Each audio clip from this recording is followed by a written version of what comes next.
So I grew up in the city of La Puente. I was born in Bellflower, California. My family moved here when I was, I believe, 2 years old or one and a half. So I grew up in the city my whole life. I went to Nelson Elementary. I went to Sparks Middle School and graduated from La Puente High School. And this is a picture of myself, my brothers, and my three nephews. We really just kind of grew up in the city park programs, and we took advantage of the sports that were there. So it's pretty exciting to now see the park evolve into what it is today. We can go to the next slide. So I wanted to share with you guys who inspires me the most. So this is a picture of my sister, my brothers, and myself. On the left side, that's a picture of her at her 100-year centennial at Almani High School. So they're doing a big celebration that time. My sister, she inspired me to just be very active in school, to the point where she made my parents call the school to make sure that we were attending and we were engaged in our classes. At the age of, she was 20 years old when I was born. So for my brothers, you could imagine she plays a role as like a mother figure growing up. But yeah, when it came to like high school, she really encouraged my brothers and I to take advantage of the different clubs that were on campus, the sports that were on campus, and just always trying to make us do well, just as much as we can academically. Right before my 17th birthday, unfortunately, she did pass away in a car accident. So for me, I feel like that, it was a big shock to the family. I took some time out. I didn't even go to school. I was a sophomore and I just kind of didn't want to do anything. But because she was so just engaging in our just high school life, I told my brothers, like, we got to get back in school. We got to make her proud, our parents proud. So I think that's what propelled us to just want to always do better. I ended up graduating La Puente High with a 4.0, just because I wanted to do the best that I could at the time. But we can advance to the next slide. So life after high school, I didn't know what the heck I was going to do, because I was so involved in sports in high school, clubs. I was able to be involved in local student government. So my whole life was just involved in high school. So when it came to graduating, I was like, what am I going to do? So just like everyone else, I decided to enroll in college. I was a bit bummed because I did, hear a lot of my friends at the time say like, hey, I can't wait to get out of this city. I'm going to, do something better. And it kind of worried me because I always wondered like, well, who's going to stick around to better the city and, help the families grow, right? And just become a better community. So I did go to Fullerton College for just 2 semesters. I think the only reason why I stayed in college was because I was on the swim team and I needed to be a full-time student. I did participate in corporate America, if you guys don't know what that is. So I was immediately after high school, I got a full-time job, and I just thought that I was going to have a career in corporate America, which is, corporate companies that you work with. Think of like Bank of America as a corporate company. There's different facets. They have the banking center where you walk in and deposit money, withdraw money, and get loans. And then there's the back end, which is the call center, which you take in all the information, they give out the cards. They're like the customer support. So I was doing that for some time. While I was doing that as well, I had left Fullerton College and enrolled in hair school. And I actually went to the local trade school here, Hacienda La Puente Adult School, because I wanted to get a license just so I can do hair on the side. I figured it would be nice to be able to cut hair on the weekend. So that's kind of what drove me to do that. But as I started to finish up my schooling, I decided I really wanted to have my own business. So I kind of pursued that. And we can advance to the next slide. So in 2007, I was fortunate enough to open up my shop here in the city of La Puente. It took me quite some time to find a location because at the time I was 20 years old, I looked much younger, and people and landlords and property management didn't want to do business with a kid. They saw me and they're like, you're too young. You don't know what you're doing. You have no experience. And I was crazy at the time. I didn't even have a clientele. The only people that I cut were my 2 brothers, and I cut my older nephew's hair. and it was just, I had no clientele. So my landlord took a chance on me, and it took me about 2 solid years of just hustle to create a clientele where we wanted to take care of the community in a way where we can do hair, talk about hair. And I really enjoyed the process because, I think back at it now, all the hard work that you put into something, you can kind of enjoy the fruits of your labor at a later time. To me, my shop is kind of, think about a baby, right? So it's a newborn when you first open up your business. So you have to put a lot of nurture into it, a lot of attention and energy and time. But as the years go on, that baby grows up and it starts to take care of you. So I'm very fortunate to be in this industry. And I love the fact that I'm able to build relationships with my clientele. And it's definitely a family oriented shop. A lot of clientele now know each other because they see each other walk in and out of the shop quite often. I can go on and on about my shop, but we can advance to the next slide. So while I had the shop, I started selling product to clients that I was taking care of, because I wanted clients to really have quality product to take home. So if I'm doing their hair, I want them to be able to maintain their hair and style it the way they'd like to. So I started carrying this brand called Johnny B Hair Care. And about 2 years later, after I opened up the shop, is when I jumped on board with Johnny B. And it was a really interesting time because it was 2 weeks after I left corporate America, and it was where I jumped right in to have my own business full time. And it was a little scary because I wanted to rely on income, to take care of myself. But the shop picked up, our clientele got busier, so I made the move to, just go full force and take work at my shop full time. So 2 weeks after I did that, I met the owner of Johnny B Hair Care and the project manager, and they're like, "Hey, you come into this warehouse all the time buying product. Do you do hair?" I'm like, "Yeah, I do hair. I saw your product." So they're like, "Well, we're about to start an educational team. Would you like to be involved?" So I had like an hour lunch with them. And I just felt like at that moment, that's when the hair industry found me, because then we started to take our education on the road from the East Coast to even Canada. We do a lot of traveling. I used to be on the road twice a month, like every other weekend, I would say, for like 3 days doing classes or hair shows. These are some pictures of some of the stuff that we've done. Online magazines, that's been pretty cool. But I enjoy this part of my career because I'm able to I feel like I'm a small town boy in La Puente, being able to share techniques to people that are in New York that are wanting to know what we're doing here in California. So it's always an interesting time to be able to travel and share, the knowledge. We can advance to the next slide. So with, now that I have my business and I'm traveling and, I live in the city, I work in the city.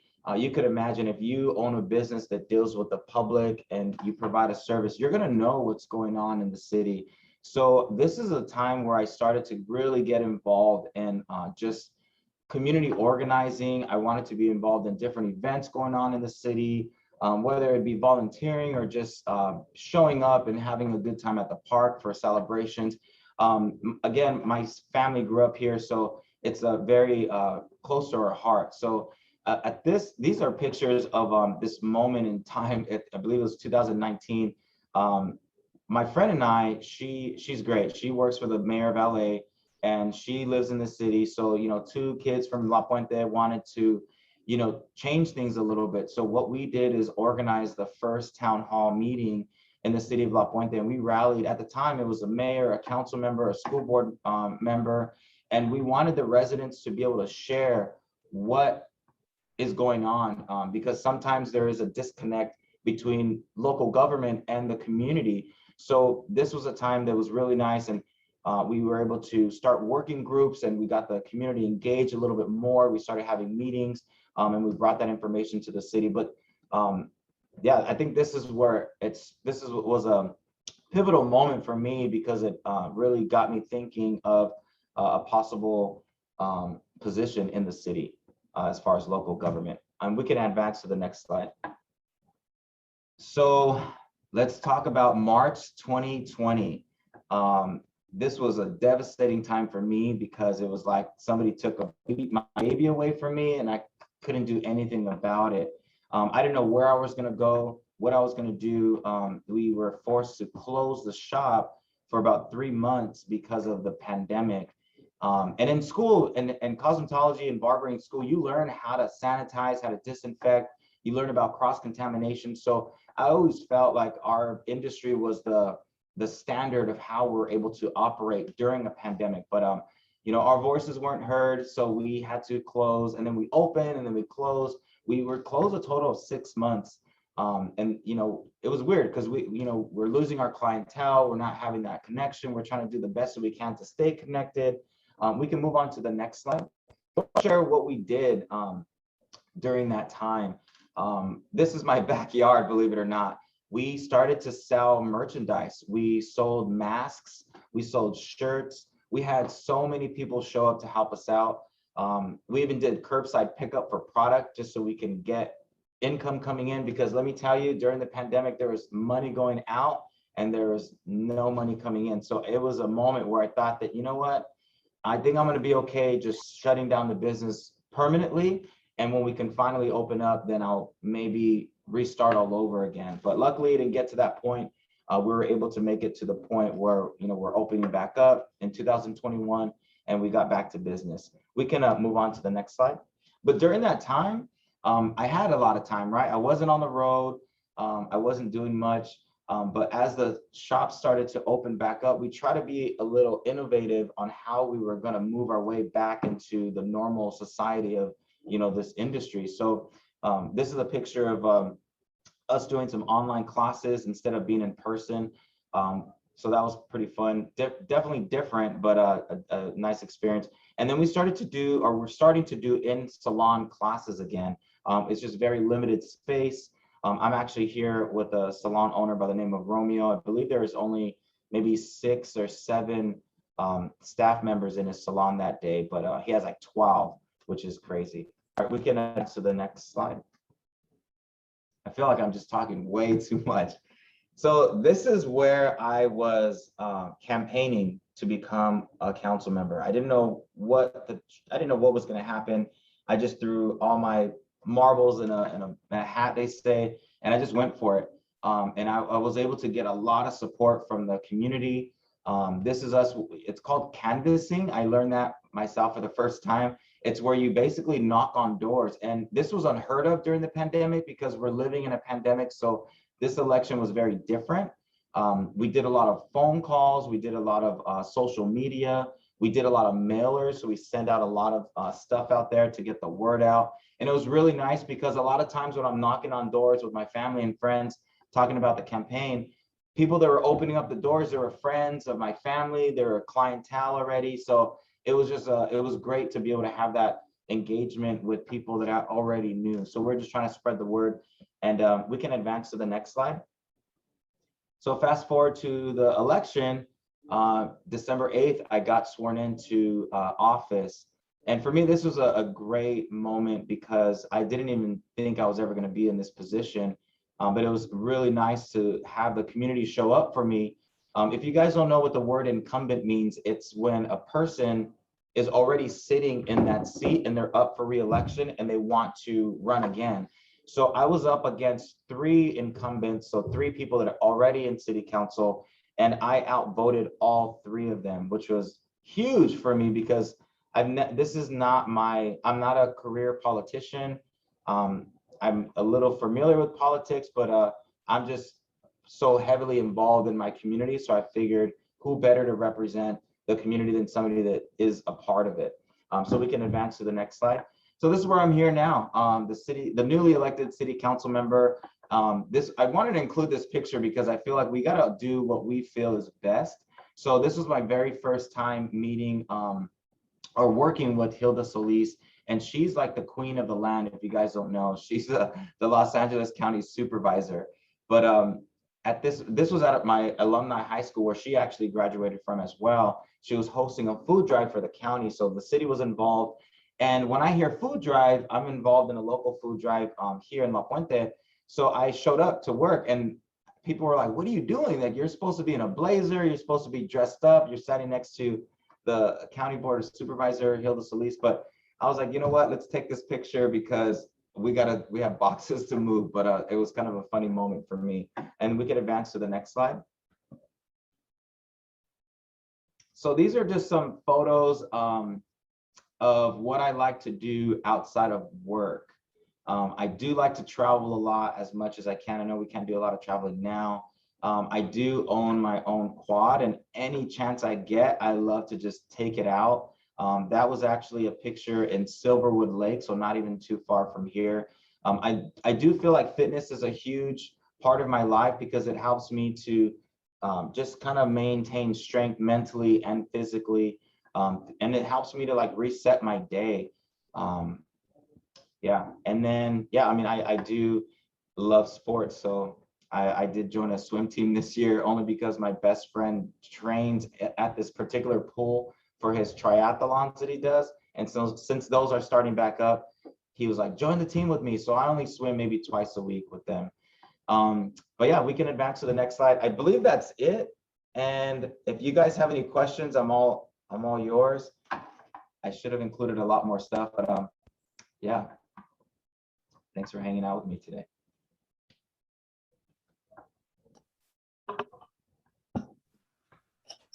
Thank you so much, Councilmember Quinones. I am going to let Dr. Kwan facilitate the questions. I don't know if we already have pre-prepared questions or students may have questions based on the presentation that you just gave. Sure. We may have some ad hoc questions or prepared ones. Students, I just ask that you raise your hand just because my screen is filled. But I do see one hand already. Oh, it's our very own teacher, Miss Sanchez. Hi there, Mr. Quinones. I just want to compliment you. Wow, you're such a go-getter. I'm so proud to see a resident be so inspiring to the community as you have. I do want to say is the biggest thing that I think that I am the most impressed is your drive, your motivation, and your leap of faith, which is very difficult for a lot of people to do. You know, we do train our students to, you know, we get a good education, go to college, be responsible. And I think that because you have such a strong civil duty, you took a different route that has been so successful for you. And I think you're such a big inspiration for our students. So the one question I have for you, and I also see that you're very athletic. How do you feel athleticism has played a role in your drive and motivation? Can you repeat the question one more time? The audio was cutting out. Yes. How do you feel your athleticism or your involvement in exercise and fitness? How do you feel that that makes a direct connection to your drive and motivation? Well, first of all, Ms. Sanchez, thank you so much for the kind words. I really do appreciate that. As far as a question, I do feel that when you exercise, however you do that, even yoga, that's a crazy way to exercise, you believe it or not. I won't advise, but I feel like when you exercise and you get involved in fitness, it just allows you the strength capability. So imagine I'm on my feet quite often when I'm cutting hair. So when I started to exercise more, I realized that my posture was getting better. I wasn't as fatigued at the end of the day. And it allows me to just show up. It gives you the energy to be there and be present. But overall, going on runs, swims, exercise does help regain your focus. You start having conversations with yourself and get in a moment where you can strategize with yourself. And for me, that's my place to go to just really help guide me, because, you know, I think my mantra is trust yourself. So I always lean into those whispers when I hear myself talk and think. And a lot of times that happens when I'm exercising or working out. Great response. We do have another question from Yisong Lin. So you know that thing, the video from the beginning, when was that? So you have great questions. I was just in another Zoom meeting with a therapist, and I got to hear some of your questions. So that video was pulled from a YouTube, and it was just a little snapshot of how being on the road with Johnny B Hair Care is. So it just showed a little bit of travel, the classroom setting, being on stage. That's what that was. We also have another question in the chat, and Saul will get to you as well, but this one's from Yasmin. Did you enjoy being in the Johnny B Care education? Yeah, I really enjoy working with Johnny B Hair Care, because imagine I'm able to be in a classroom or be on stage cutting hair, and I'm able to speak the same language to somebody who's doing the same thing that I do, just in a different area. So it's great because I get to learn a lot from them as well. Great. And Saul has a question. Yeah. How was it? How was it like running for the council? I don't know what it was called, but like, did you have any did you ever feel like um did you ever feel like stressed out about anything, like when you were? 100%, 100%. So I guess there's a reason why a lot of people don't run, because it takes a lot of work. But that's a great question. Throughout the whole election, it was like a roller coaster. It was so many highs and lows, and so we have to go the federal government. We have to make sure that we hit timelines. I'm dealing with the Secretary of State, our city staff. It was a lot of information to take in, and then we had to fundraise. I work hard for my money, but I don't like asking people for money. So that was probably the hardest part of campaigning, because we wanted to run a really high standard campaign. So we were pretty aggressive. So we did a lot of fundraising. But yeah, definitely, to answer your question, it was a roller coaster. We have another question from Carlos Ayala. Hi, Mr. Quinones. All I wanted to ask if you still continue to enjoy working with the community. Thank you. Great question. I feel that as a council member, you should always continue to work with your community, because it would be a disservice to your residents and community if you don't. But I do actively continue to work with our community, whether it be attending events or having them come in and be a part of different committees that I'm a part of. Great. And we have a question from Chelsea Riestra.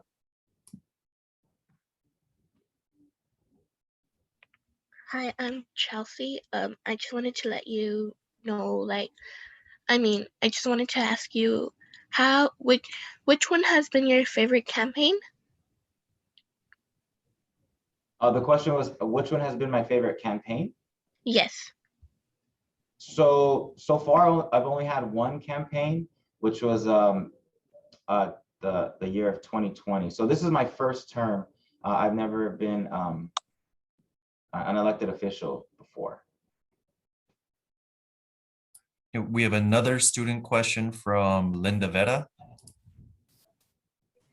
Good morning, Councilman Quinones. My question would be, what got you into hairstyling or doing haircuts for people? Like, I know you were really sporty in high school and stuff like that, but what inspired you to start cutting people's hair and styling people's hair? Great question. So you're taking me back to middle school. I started cutting my own hair when I was in 7th grade. And the only reason why is because my parents didn't take us to barbershops. We didn't really have that much money to be going and getting our hair groomed that often. So my mom cut my hair. So you could imagine I didn't want her to be cutting my hair anymore, because it was like I would get bowl cuts and it was gross. So I picked up the clipper. I messed up my hair quite often. And then I just got good at cutting my own hair. And then I started cutting my brother's hair, and then my other brother's hair. But it wasn't until after high school that is where I kind of thought maybe I can pursue this and just get a license and join a shop and cut hair on the weekends. But as I started to get more and more involved in the industry, just with school, it just got me more excited. And then to connect, having my own business and then being able to do hair and connecting them, that's where it really got me excited to just figure it out and see if I can make it work to have my own business and cut hair. Thank you. We also have a question from one of our teachers, Miss Roten. Hi, good morning, Mr. Quinones. Thank you for being here today. Really appreciate you being here. I have a quick question about or if you can say something about the importance of the trade school at Hacienda La Puente, adult education.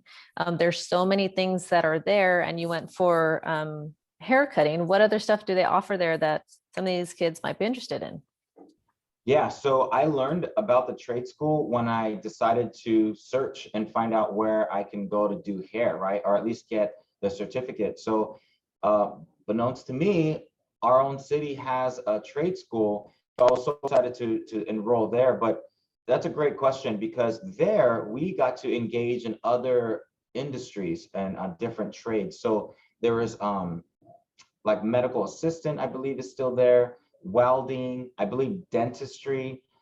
There's a lot of different trades. I can't remember the other trades there, but yeah, the trade school allows you to get a skill set that you can put in practice as a career.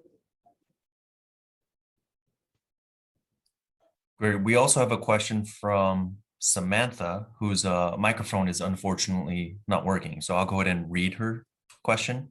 It's was it frustrating to close the shop during COVID, even though barbershops are literally the epitome of being sanitary? Thank you for that. It was very frustrating to close up the shop. It was also very scary because, it was very unknown. It was a fear of the unknown, not knowing how long we were going to be closed. I think what was frustrating is having to reopen and then close and reopen, and the protocols changing and the guidelines changing. But we want to make sure that everybody's safe, especially the clients and the staff. We want to keep ourselves safe, because essentially we're keeping our family safe. So we wanted to abide by all that. But yeah, it was frustrating having to open and close. We have another question from Valerie Martinez. Hello, Mr. Quinones. I wanted to know, as you said, this is your first term. So I want to know, what are your future goals to better the community? So definitely my first term. So I feel like I hit the ground running, and I wanted to get involved as much as I can with what the city's already working on, how I can contribute, just from my experience. But one thing that I initially helped start is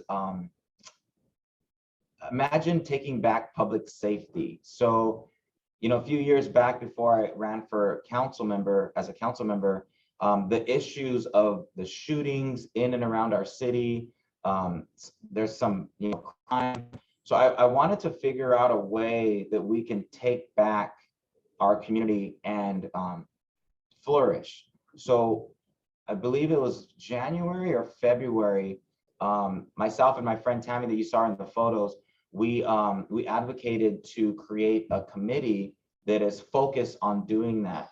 So that's been my work. I mean, of course, I love being a part of Project Lead. I love meeting with you guys. And then, of course, we have our committee meetings as well. So my priorities right now are youth and making sure you guys have what you need to be successful as you get older and even in your current life. And then another priority of mine is figuring out the long-term solution to some of the issues that we're having today. And, I think La Puente is doing a really good job. They're called SAOs, our Special Assignment Officers. You'll see them, they're familiar faces because they're deputies from the sheriff department that are assigned to La Puente directly, because La Puente doesn't have a police department and we don't have a sheriff department. So we have to contract to make our own team. So I love working with them. But we're wanting to try to take the burden off of them. So we are trying to figure out the long-term solution to this issue, because like I said, in our city, we're doing a pretty good job. The SAO team, or the special assignment officers, are doing really good. But in the surrounding cities like West Covina, in the county areas of La Puente, there's a lot of shootings going on, and that's not right. So we got to make sure that we fix that problem. So that's kind of what I've been working on. I have two questions for you, Councilmember Quinones. One is, what are some similarities and differences you see between the haircutting world and local government? And secondly, any last imparting words of wisdom or advice you would give to our middle schoolers? How funny. So to connect the two, I always feel like, say you get into a situation or it's a job or a project, and you have no idea about the way things works or functions, right? So you're just trying to figure out this new job. I always feel that you have that experience, you just got to tap into it. So for me, I do hair, so I just know that I have the ability to have a human connection. I have this ability to have a conversation, and although I may not meet I may not have the same views as somebody, I'm able to have an ongoing conversation of understanding their views and then implementing what I think, and then getting our two perspectives together. Because I own the business, I do a lot of management. So I feel like that has played a huge role in what I do now, because I'm, kind of managing a city at this point.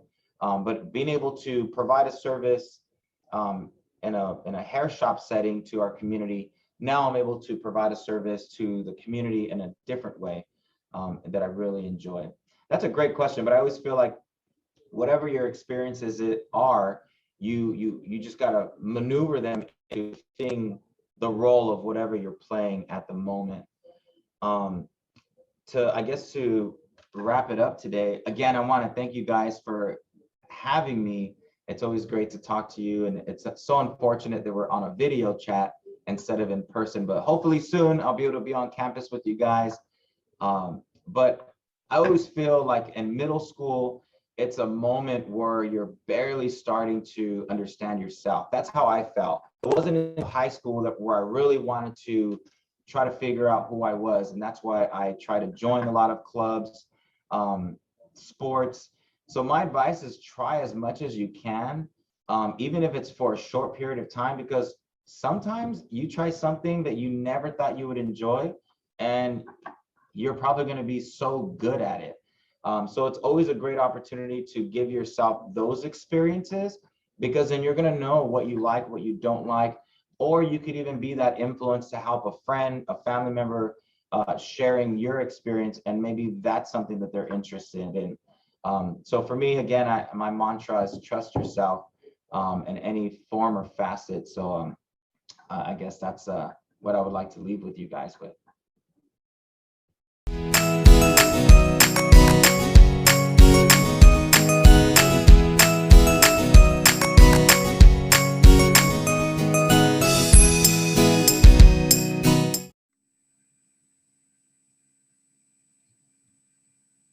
Good morning. Welcome, Mrs. Calderon. I'm going to introduce you to our students now. Thank you so much for coming to Sierra Vista Middle School. Mrs. Calderon is a clinical therapist at Foothill Family. She attended Cal State University Fullerton with a master's degree in social work. Her hobbies include traveling and spending time with family and friends. And two things that she loves about her career are helping others and making a difference. Students, please welcome Mrs. Calderon to Sierra Vista. Thank you. Mr. Erickson, is it okay if I share the PowerPoint, or should I just talk? What would you prefer? Whatever you like, Mrs. Calderon. If you want to share that PowerPoint, I believe I am making you co-host. Is that correct, Mrs. Roten, in order to do that? No, she could just share her screen. Oh, okay. I can just share it? Okay, Yes. Perfect. Then let me go ahead and do that then. Give me 1 second. Okay, there we go. Can you guys see the PowerPoint? Yes. Okay, so I'm going to go down to, you kind of gave a little introduction. Thank you so much. I am a clinical therapist working for Foothill Family Services. Some of you might have already seen me on campus in the past before. I'm one of the therapists assigned to work with the students at Sierra Vista Middle School and the families. So you guys might have seen me in the office or probably around room 18 or 22.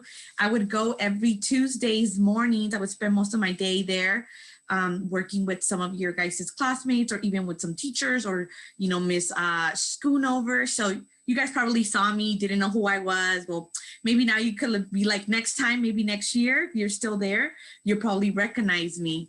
I attended Cal State Fullerton. I received a bachelor's there as well. I studied early child development and adolescent development. I always wanted to work with kids. So I went to study, the development of children from infancy till 17 years old. And as I continued to work there, because like doing my studies, I also decided to do a master's. So then I decided to get my master's as well at Cal State Fullerton, and it was in social work. And I decided to go into the concentration of community mental health. Mental health is very important for individuals. So, we see a lot of need of that in our communities. So I decided to focus more on how can we help the people in our communities in regard to their mental health.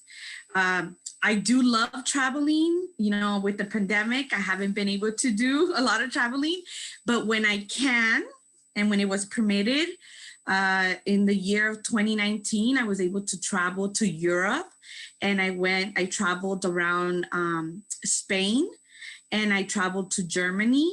I also visited Austria. So I do love traveling. I like to go to different places in the world. Hopefully when things get better in the future and we could travel a lot more safely, I would be doing some more traveling. I do love enjoying time with my friends and family. I have a very close relationship with family, and, whenever I can, just getting together with friends. Actually, yesterday I had a dinner with friends. So as long as everything is safe, we try to do, something, because having your friends to connect with is always important. It's part of something that, self-care. So that's something that I really enjoy. I do love helping others. I went into this career because I really do enjoy making a difference. There is a lot of help that as a therapist we could do, helping the kids, helping teenagers, helping families. So I really wanted to do that. I wanted to make sure that the job that I was going to do, I was going to be able to help somebody. That was my main goal. I want to help people, and I know that within our community, families sometimes need support. So I wanted to do that. Okay. I want to talk about a little bit more about my journey, how I got here. Right after high school, I didn't go straight to college, like straight to four-year university. I was accepted to Cal State San Bernardino. I was accepted to Chico State. I knew that I wanted to possibly become a teacher. I wasn't sure exactly what I wanted to do, but I knew I wanted to work with kids. I always knew that. But early on, I faced a struggle. I wasn't born in the US. I was actually born in Mexico City. Growing up for most part of my life, I was undocumented. I didn't have an immigration status. So that, was that had some barriers in my, towards what I wanted to do in life. So I decided to go to community college. I did classes. And as time went on and things got a lot better for me as being an undocumented young adult, I was able to change my immigration status. Once that happened, I was able to continue my education, and that's when I transferred to to Cal State Fullerton to finish my last 2 years, because I did most of my undergrad at a community college. Then I transferred to Cal State Fullerton, completed my last 2 years. And then from there, I just decided to go straight into my master's. And while I was going to college, I also became a preschool teacher. So I was a preschool teacher for like about, I would say 7 years, as I was also a student. So I would kind of work and go to school. And I was a preschool teacher with kids that were 3 years old, 4 years old, 5 years old, did pre-K. I used to work at a private preschool.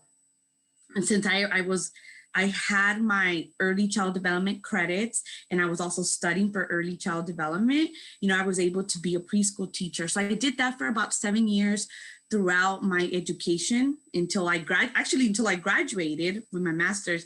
That's when I stopped becoming a preschool teacher. Really enjoyed kids. Like I said, I always knew I wanted to work with kids. Didn't know exactly what, but I knew I wanted to work with kids. Once I was a preschool teacher, because in the beginning I said maybe I'll be a teacher. But once I was a preschool teacher for quite a few years, I said, you know what? I want to do something else.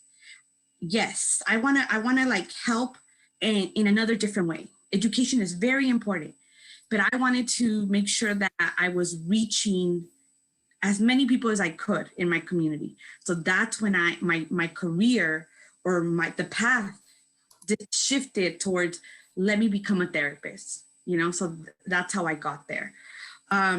In the future, I want to continue being a therapist, but in the future, I would like to have my own private practice.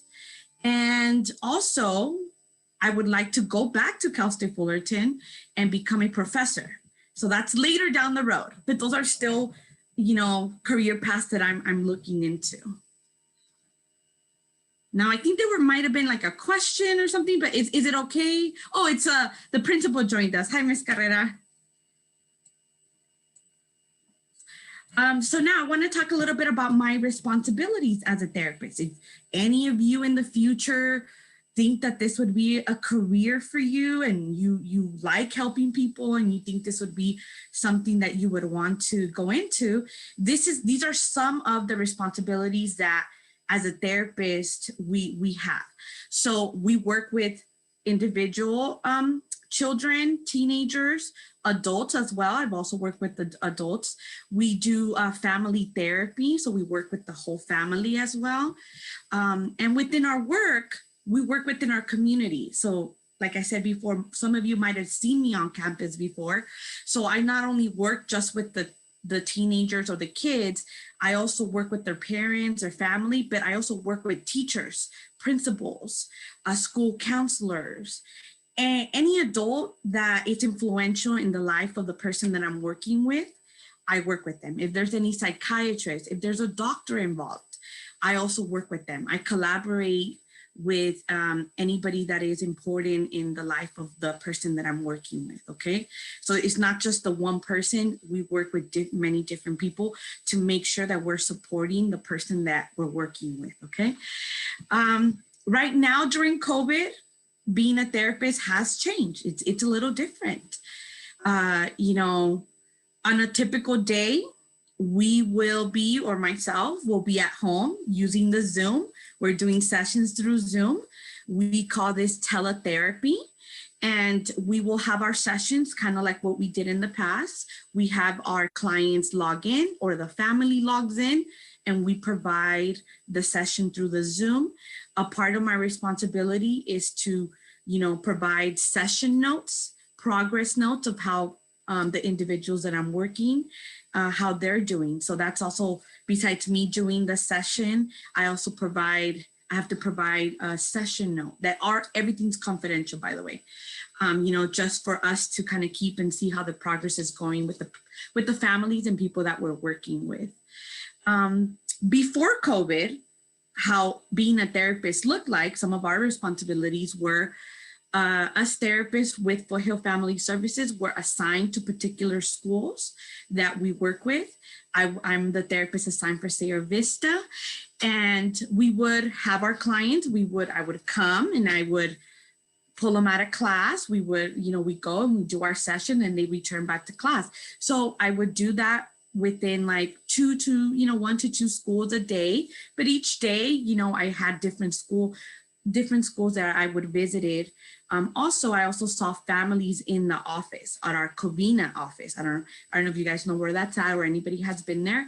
I would also see some families and children at the office. So sometimes I would be in the mornings at our schools, and then I would go back to the office and I would have families waiting for me to provide therapy service at the office. So I did both school-based therapy at the school, but then I also have clients who would see me at the office.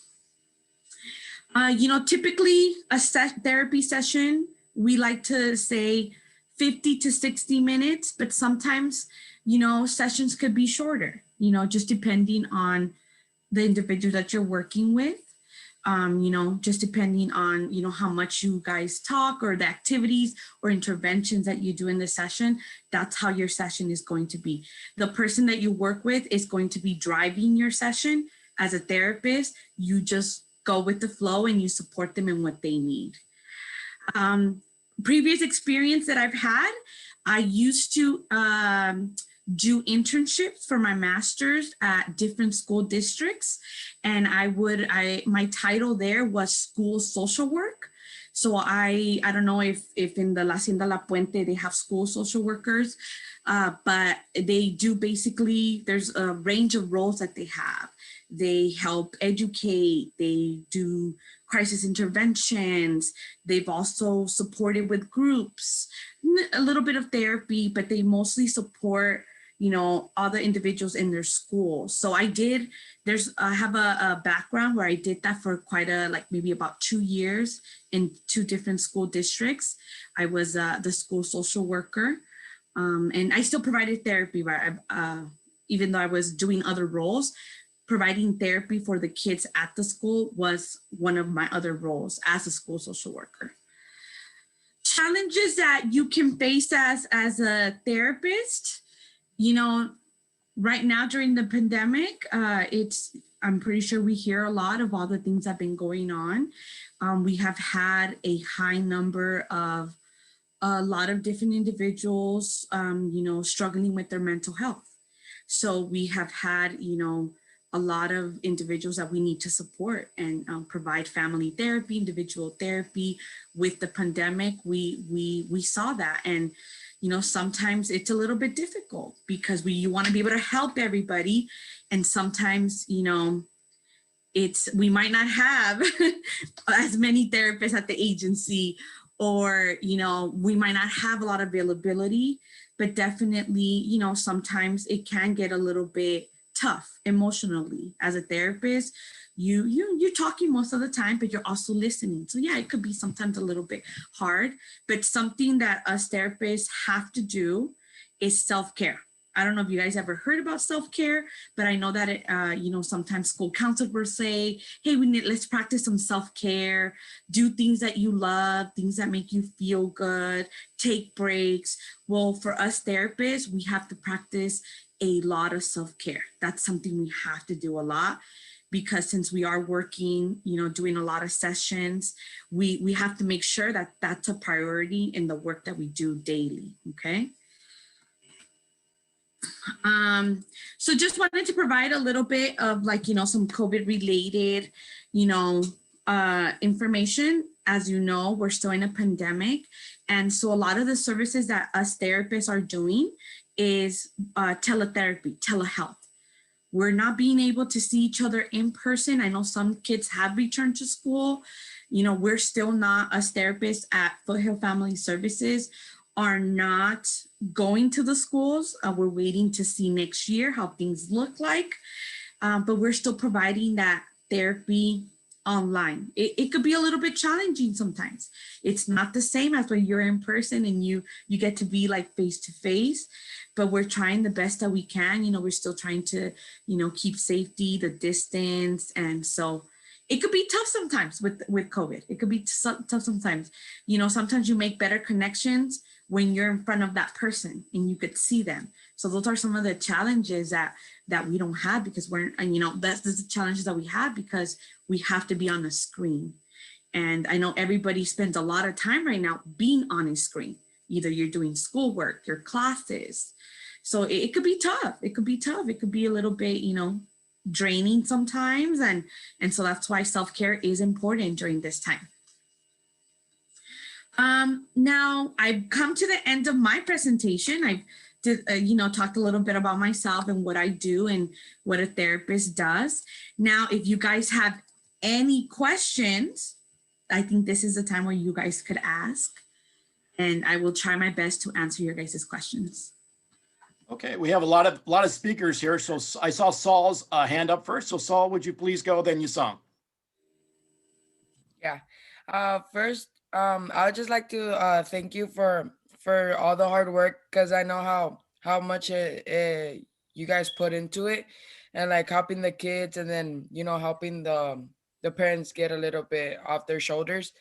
Yeah, I would just like to I will thank you for that. And then my question is that, like, is it like a big difference? Like, I don't know if this happens, but you talk to like a older kid and then you talk to a smaller kid, like age difference. Is that like a big difference that you have to like change from talking like different vocabulary, like yeah, like different vocabulary to the smaller kids and the bigger kids? Yes. Well, thank you. You know, first of all, thank you, Saul, for your kind words. You know, I really appreciate you guys at Sierra Vista. When I would go to Sierra Vista, I always like really enjoyed being there. So I was telling Miss Schoonover and Dr. Kwan, I miss being there, you know, coming on Tuesday. So, you know, I just thank you guys for inviting me. And to answer your question, yes, it is different. You know, I work with being a child therapist, you work with different ages. My youngest child in the past that I work with has been 4 years old. My oldest has been 21. So definitely, you know, there is a change. What I might be doing with my 4-year-old is way different than what I do with my 13-year-old, 17-year-old. You know, it's way different. And there is age appropriate words that I could use for my younger children. And there is also age appropriate words that I use for my older kiddos. So yes, you do have the therapist, you do have to adapt.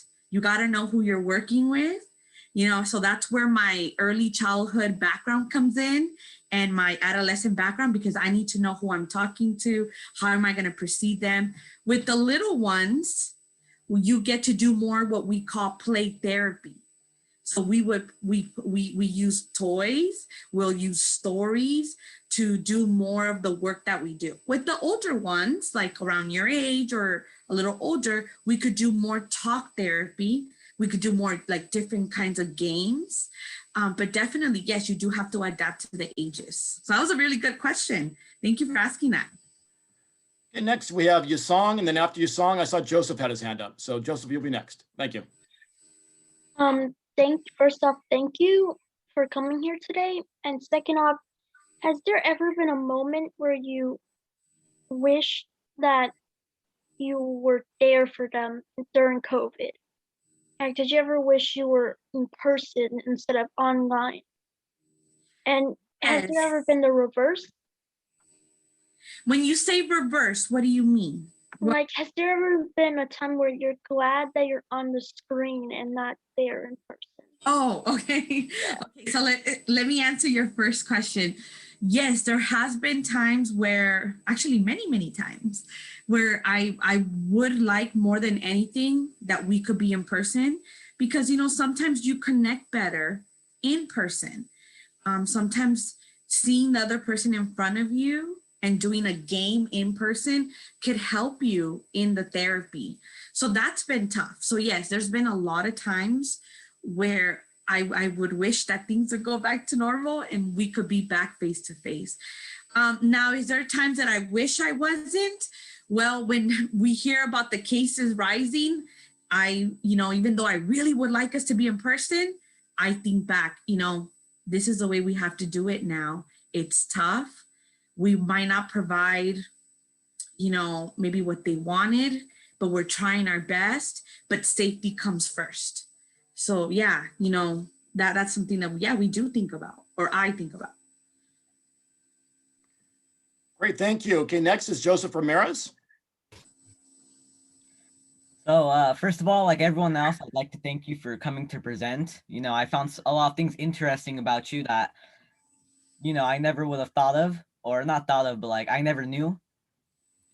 But for my question, I want to know have you ever noticed maybe if one of your patients or the person who's doing therapy with you, have you ever noticed if they might be telling you like a lot less than what they're experiencing?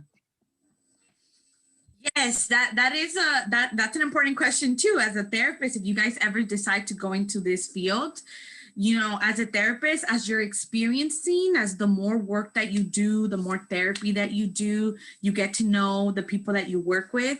Yeah, sometimes as a therapist, I could tell if the person is holding back a little bit, but as a therapist, I need to meet them where they're at. So if I'm noticing maybe they're not comfortable talking about something, I let them know, I understand this is uncomfortable for you. Maybe next time, if you feel comfortable, we could talk a little bit more about it. So yeah, sometimes with the work that you do, you get to know them a little bit more. And so then you get to kind of see their personality. And so, but you just got to meet the person that you're working with. You got to meet them where they're at. Sometimes they're not fully ready for the therapy. Sometimes they need a little bit more time. Maybe this is new to them. And so, or maybe this is hard for them to talk about their emotions. So you got to meet them where they're at. So yeah, definitely you could tell as a therapist.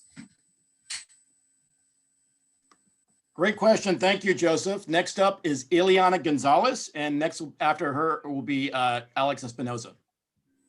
Hi, I was like everybody else who was saying, thank you for being here and telling us about everything. Sometimes that's some things we don't know, some things we do know. Thank you for telling us. My question is that have you ever felt not exactly impact, but a patient, for example, like a 15-year-old like came up to your therapy and came to you and told something that you never think they would go through? Like it was like it really kind of like hurt you or something. Not hurt you, but like you felt really sad about it or something. Yes, Ileana, I'm glad you asked that question, because as a therapist, that is something that when you're going through your schooling, you're going through your master's program, or you're out practicing because you have to do internships before you get a real job as a therapist, that will happen. Something that you have to remember as a therapist, you are human too. So just how the other person feels, you also feel. So yes, sometimes the things that we get to encounter with our clients, with the families, it can impact you. It can make you, maybe you also have some feelings about what they're going through, or maybe you feel for them. Of course, that happens all the time. But as a therapist, if you guys ever decide to go into this field, you get to learn how to manage that. Because we have to remember, as therapists, we're here for them.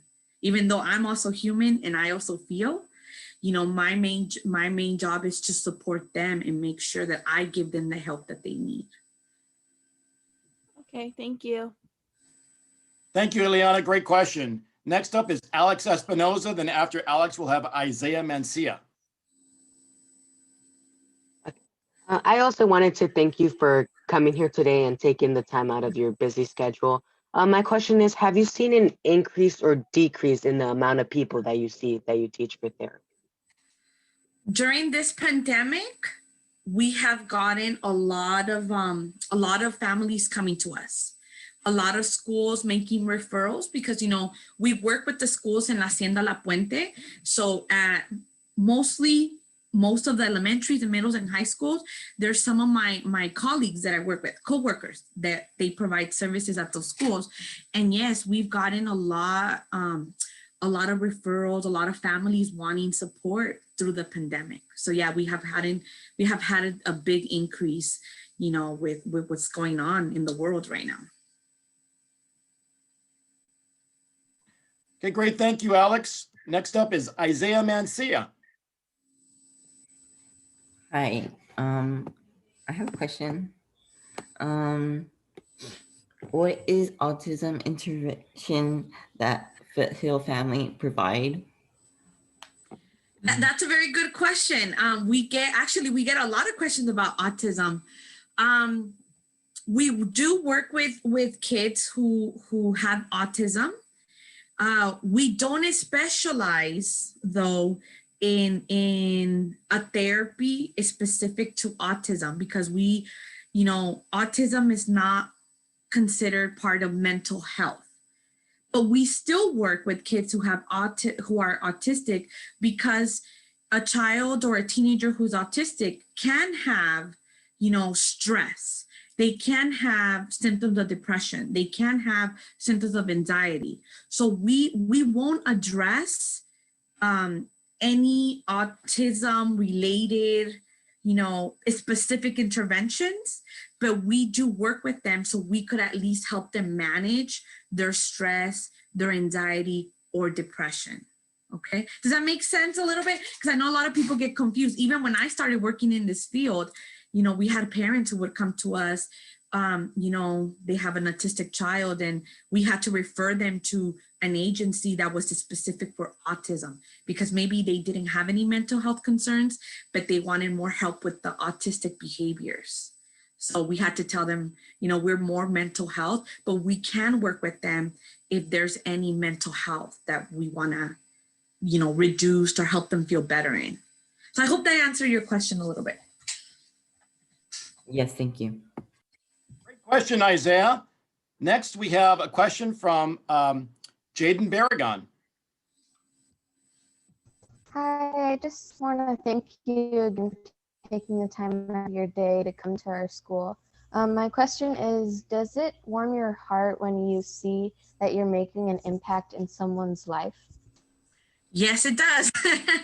I think that's one of the reasons why I really did, that's one of the reasons why I wanted to come and be a therapist, because once you notice, or even if you help somebody with one little thing, you made a difference. That for someone, maybe that's all they needed. And then maybe from coming to therapy, things got better at home or with their family or their own mental health, and they're doing a lot better.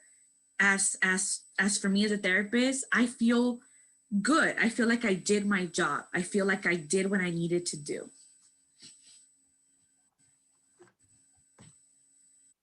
Great question. Thank you, Jaden. Our next question is from our very own counselor, Mrs. Schoonover. Hello, Ms. Calderon. A two-parter, okay? Because I can't do anything simple. So first question. I miss you, Ms. Schoonover. I miss you. Virtual hug. I know. I learn a lot, students, from Ms. Calderon. As your school counselor, I do just day-to-day with you guys how to overcome maybe some obstacles you have in life in and outside of school. So I take a lot of her techniques, and we talk to each other and say, okay, I'm in this situation, how can I help this student? And she gives me tips, and I give her tips as well. So a little bit more background into the student that she's working with. So my first question is, Ms. Calderon, what are the top 3 self-care tips you could give for our students as we are ending the school year and going into summer, and then possibly coming back to school next year, or what that looks like? What are the top 3 self-care tips you could give our kids? That's a good one because I'm actually doing that with the kids that I work with right now.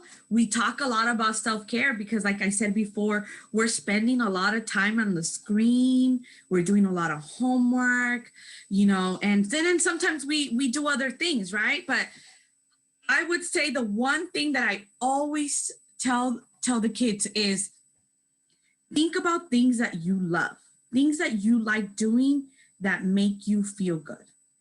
Those are the things that you want to continue doing so you can kind of cope with everything that is going on. To take breaks, you know, definitely take a break sometimes. That's, you know, you're doing a lot of homework or you're doing these projects as you're ending your school year. It's okay to take breaks, right? Come back, take a break, do something that you like in your break. Maybe you want to, you know, I don't know, I know that some kids that I work with, they like baking. They want to make some cookies with their mom or siblings. Go and bake and then come back, you know, just depending on what you like. Some people like, you know what, I like listening to music. Okay, take a break and listen to your music. That should be relaxing and a self-care for you. Some people say, you know what, I like to go outside and play with my dogs, or I like to walk my dogs, or I like to go to the park with my family. Do those things. Those are the things that, you know, that make you happy, that make you feel good. Do them. Some people like drawing, painting. Some people like making their own little videos. Like, oh, I like to, you know, make videos or put songs together. That makes you happy. Okay, take time for yourself and do that. Now, sometimes you might just say, you know what, I don't want to do anything. If I could just lay in my bed and take a little nap, if that makes you feel good and you need that, you do that. You know, just anything that you love that will make you, that it's positive though. We want to make sure it's positive, that it's going to make you feel good. Then I would say those are the things you want to do. And it could be about anything. It doesn't have to be in a specific thing. It could be, I'm going to take a nice warm shower. I'm going to talk to a friend. I'm going to paint my nails. I'm going to curl my hair for the girls, or I'm going to organize my room, or I'm going to go hang out with my brother, or I'm going to go hang out with family, or I'm going to go to the Target with my mom. Some people like going to Target. I like Target. Those little things make a difference. That is self-care.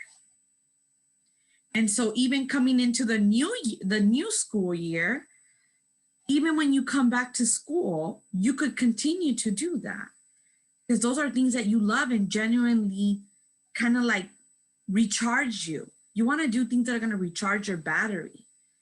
You know, with all the things that we're doing at home or things that are happening, sometimes our battery gets low. It's kind of like your phone. Your battery goes low. Well, you got to recharge it, right? Well, do the things that you love that make you happy to recharge that battery. So that would be my self-care tips for you guys. Great, thank you. Excellent. Does anybody else have a question? We have about a couple minutes left, about 2 minutes left. Does anybody else have a question for Mrs. Calderon? Please unmute and speak up.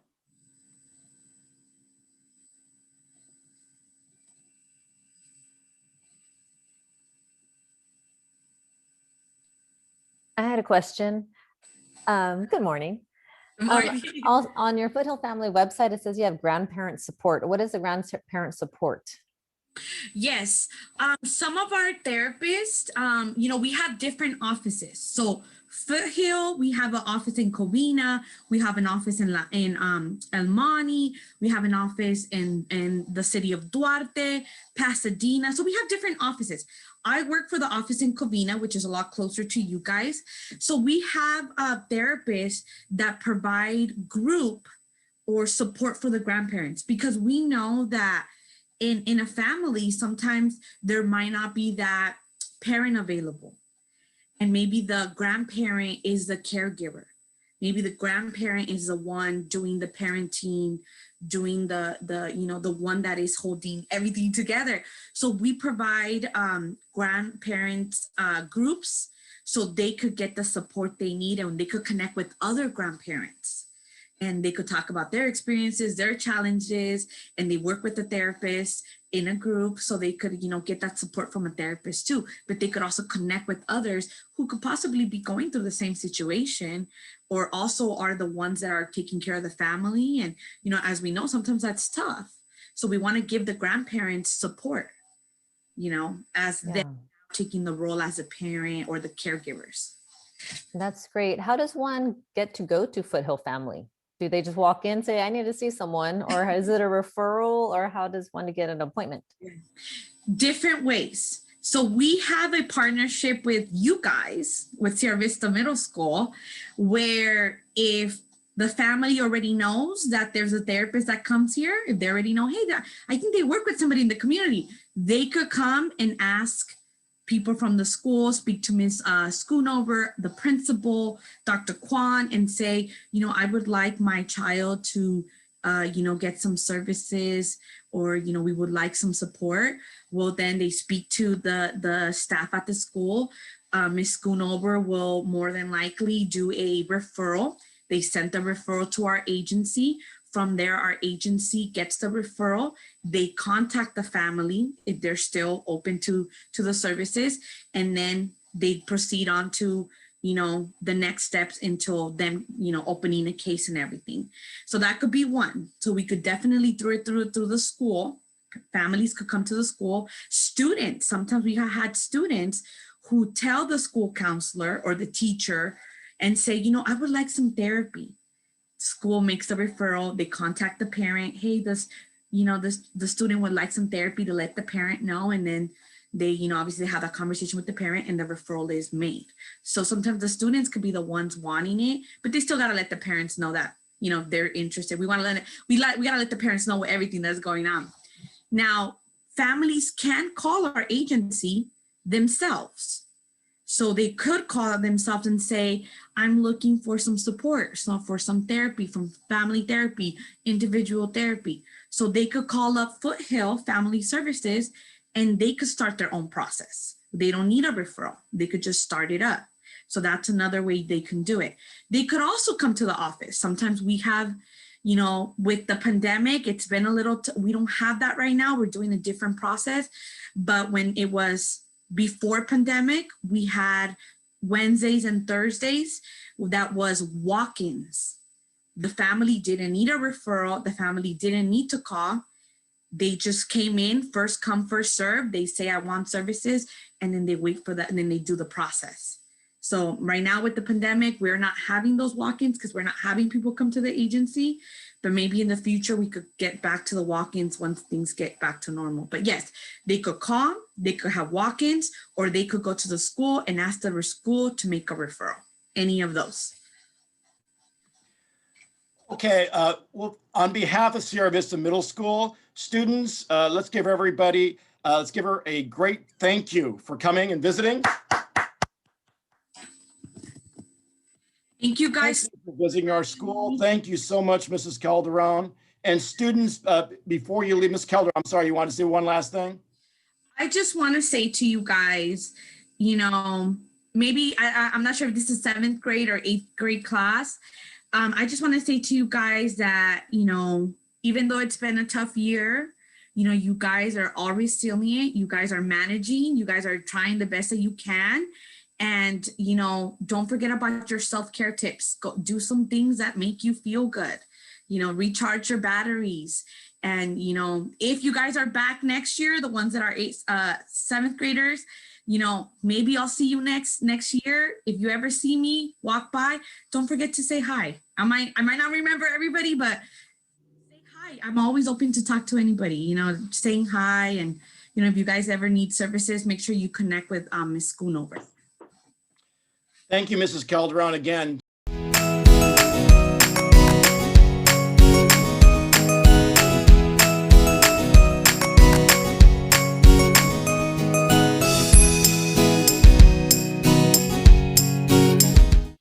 Hi everyone, my name is Tina. Thank you for this opportunity to share with you about my job and my career. I am a physician assistant and I am currently working at Kaiser Permanente Hospital at Los Angeles Medical Center. My specialty is neurosurgery. which is an area where I take care of people's brain and spine conditions. I went to college at University of Southern California, or USC, here at downtown LA. I received my bachelor's degree and then went further on to pursue and get my master's degree in physician assistant practice. I went to middle school in Northern California, a school by the name of John Hopkins Junior High School. My hobbies are trying new foods, sleep, and exercise.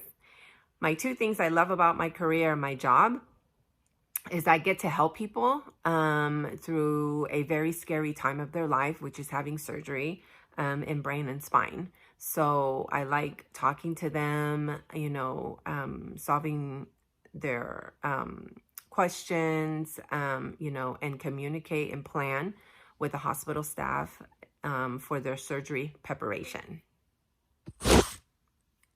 My son, Clayton, is behind the camera.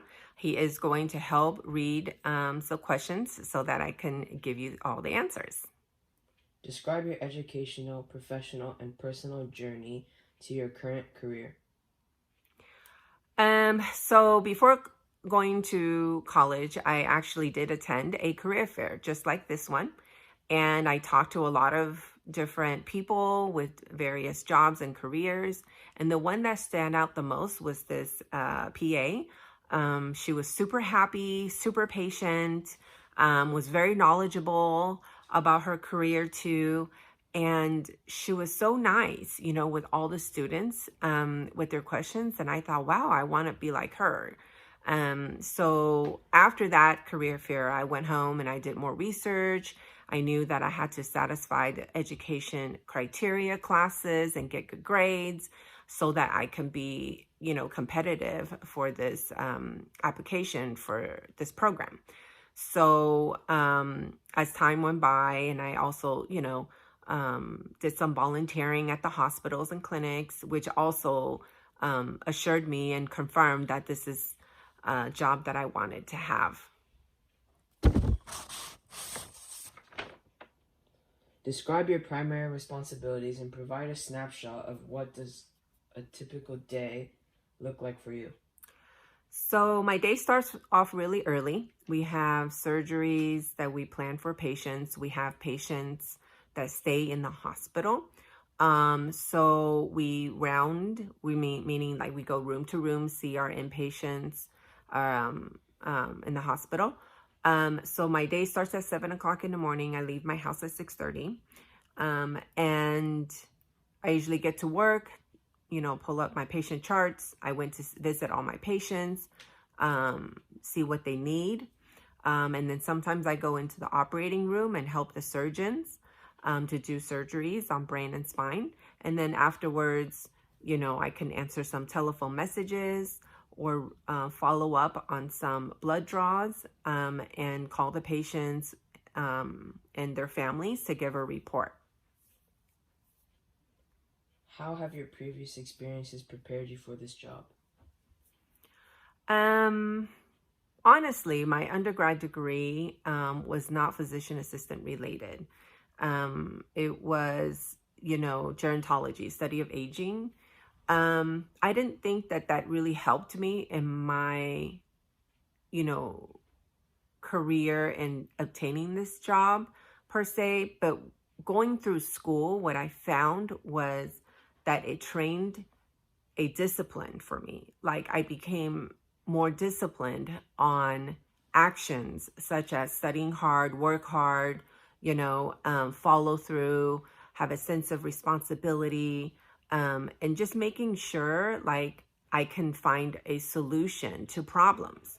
So by having all these educational years, to back me up, and finally, finish my program in the PA program with my master's degree, I was able to utilize these discipline, skills and actually do my job really well.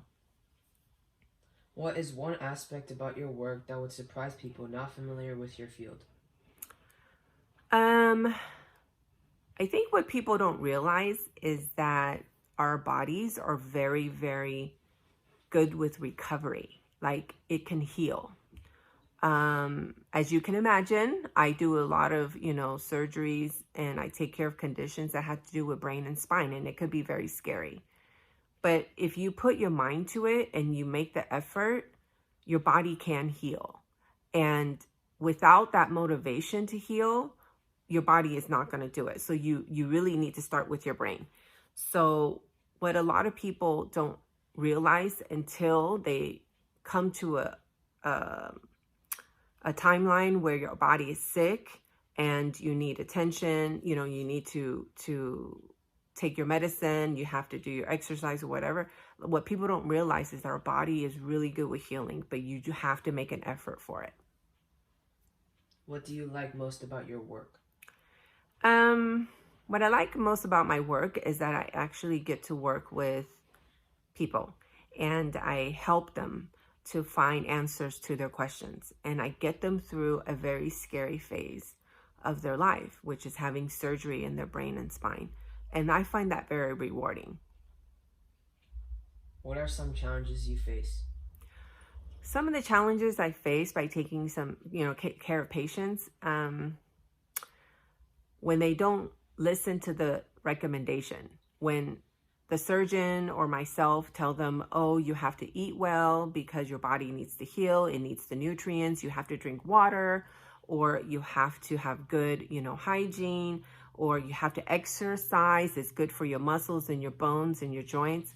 Like, if patients don't listen to these recommendations, it is very hard for their body to heal. And so sometimes they can get into a worse shape.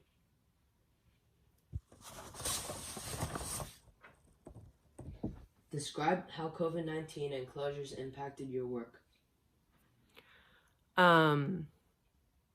So during the pandemic,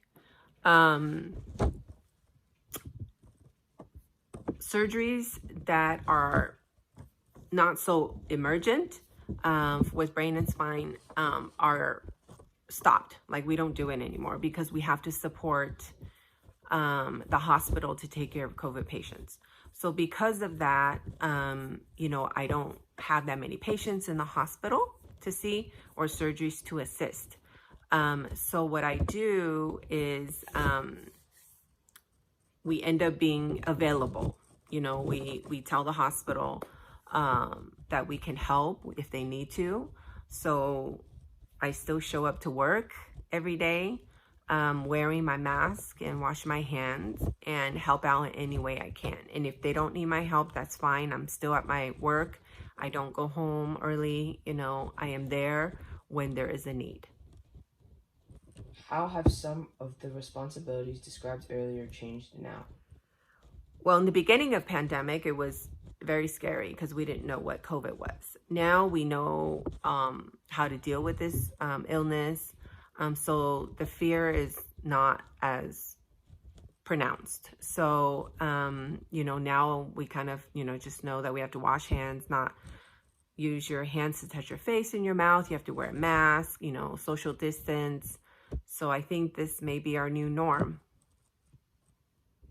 What are the biggest challenges you face, both day to day and big picture? During the pandemic and COVID, the scary part for me was, do I have the knowledge of how to take care of COVID patients? Because it is not in the area of what I learned. My area is brain and spine. So when I am faced to take care of COVID patients, I do get scared because I don't know if I'm good enough to do that. However, fighting through the fear with your colleagues, with appropriate education by other staff that maybe knows how to take care of COVID, lessens that anxiety. Which changes in your work are returning to normal, and which changes might be permanent? I think the protocols or changes at work about wearing a mask, washing hands, still, that hasn't really changed. But I think wearing a mask all day and taking care of patients, having patients to wear a mask if they can, social distancing, kind of really be aware of your body. Like, if you're sick, don't go out, seek help, go see your doctor. I think those might become the new routine. What accomplishment, goal, or solution that you were a part of during this last year are you most proud of? I think I'm most proud of the fact that even though I was scared of this pandemic and this COVID, I fought through that fear.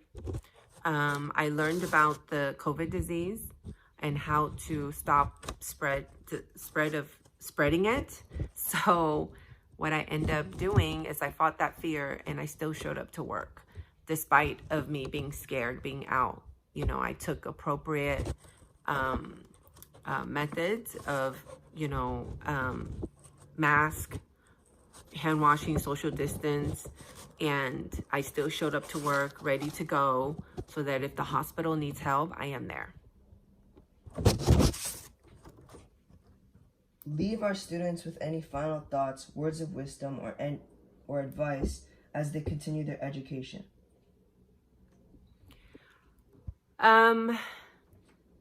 You guys are very awesome kids to even want to and participate this type of career fair. Dr. Kwan is also amazing, for putting all this together.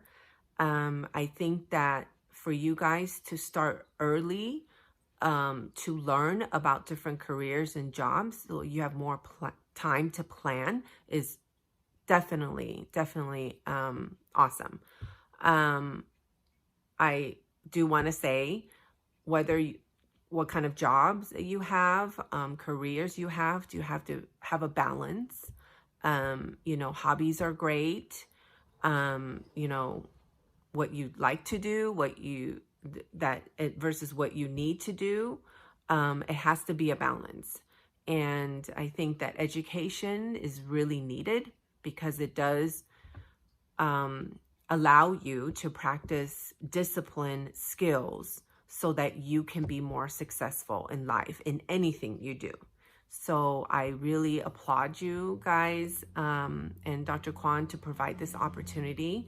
And if you guys have any questions, feel free to give them to Dr. Kwan, and I'm happy to answer all.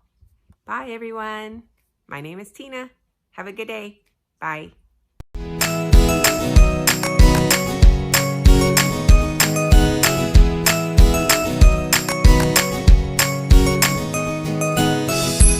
Also had a high school, so I went to Bishop Kennedy Memorial Middle and High School. My hobbies are gardening. I love gardening. It's very relaxing for me, and especially with the kind of job that I do, it makes it so much easier to do the things that I'm doing, and then be able to kind of unwind and then relax. So let's see if I can do it so that you can see it a little bit better.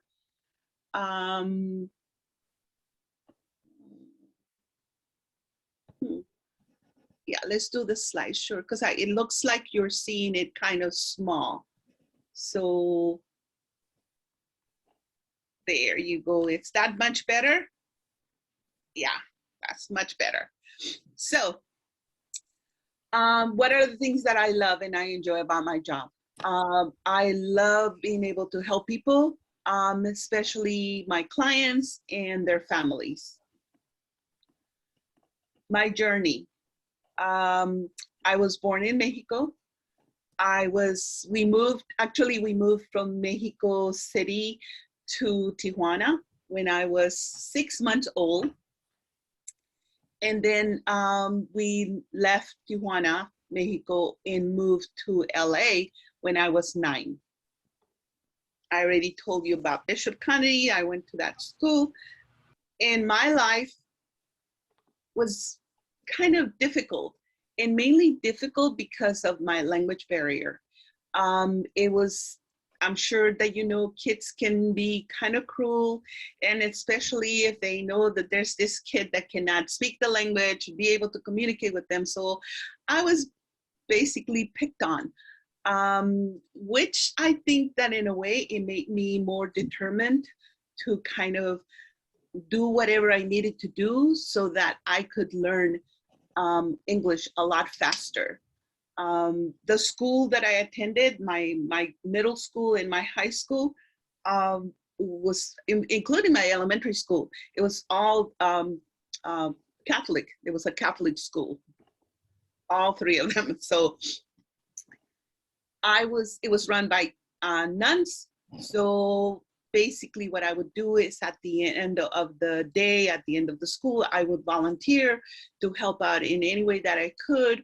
I did whatever they wanted me to do, you know, clean stuff, you know, set up books, set up papers and everything. So what the nuns did in return, they actually dedicated extra time to help me and teach me how to speak English. So I was able to learn English much faster, mainly because of all of their help. So I am very thankful that they were patient enough that they helped me out, because it was really hard. At the age of 9, I mean, can you imagine not being able to speak the language and then just being able to be putting there to do whatever everybody else was doing without even understanding it? So since I did so good, I started attending, after I graduated from high school, I went to Mount SAC. We didn't have a lot of money, so Mount SAC was very good for me because it wasn't a lot of money to pay. And I got my AS at Mount SAC. When I graduated, I was able to get a grant, a student grant, and I went to Laverne University. I started there. I wasn't sure whether I was going to be able to stay there because it was a private school, and it was kind of pricey, and I think it's still a little pricey.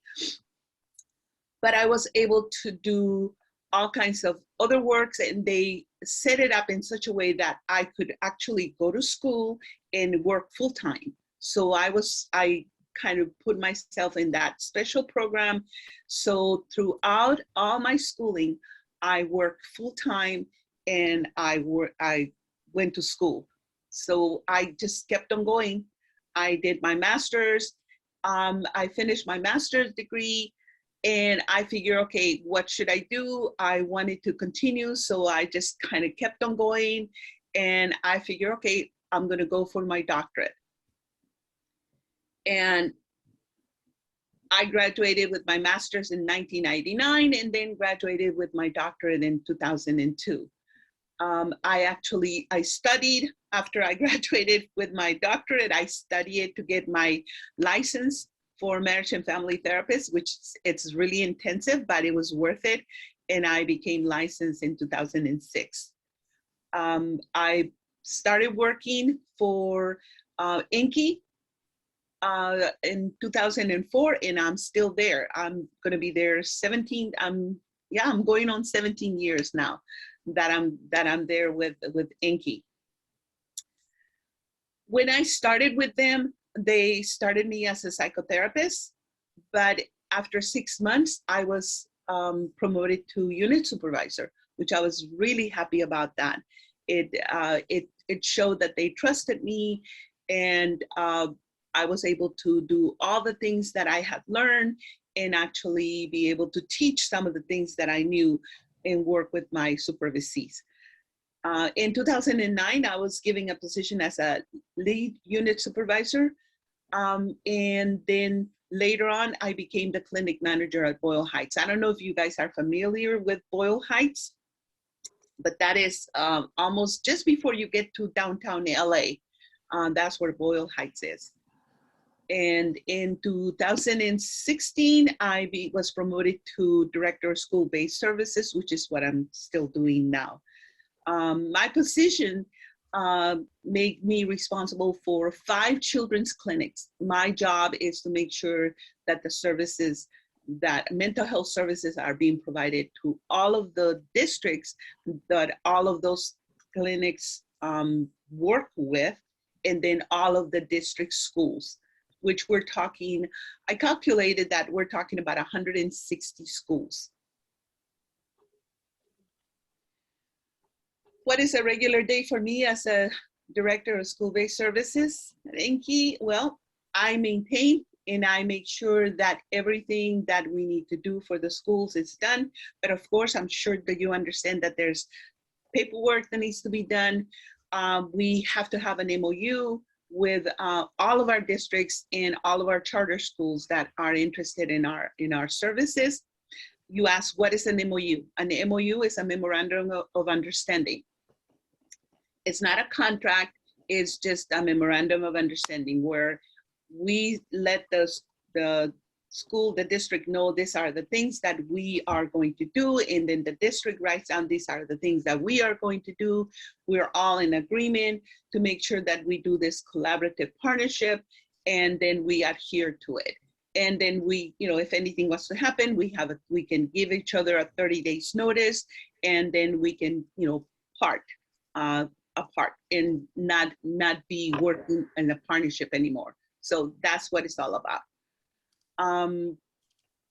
What have my previous experiences taught me to prepare me for the career is flexibility.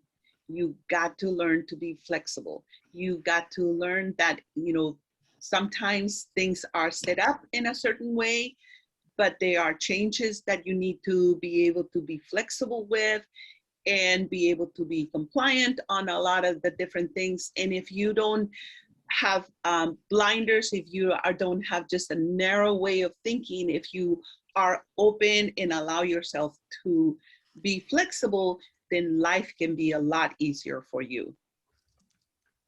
So what aspect about my work surprised people not familiar with my field? Okay, well, the aspect about work is like people and communication skills. I know that people have a lot of issues with communication.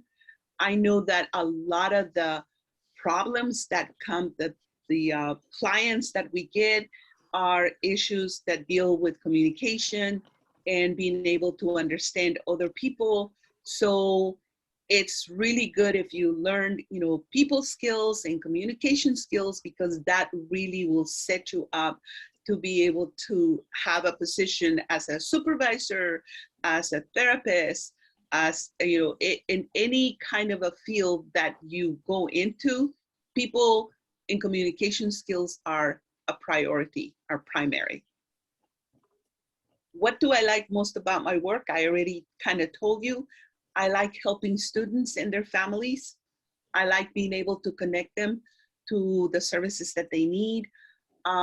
And I don't expect them to say, oh, you did this for me, thank you very much. I am able to see, when they are able to start communicating with each other in dealing with the issues, and saying, doing I statements, and not saying, you did this to me, or the reason I did this is because of you. No, it's more like, okay, this is how I'm feeling, and this is the reason why I'm feeling this way. And they're able to communicate that to their parents, to their guardians, to their siblings, and that helps a lot.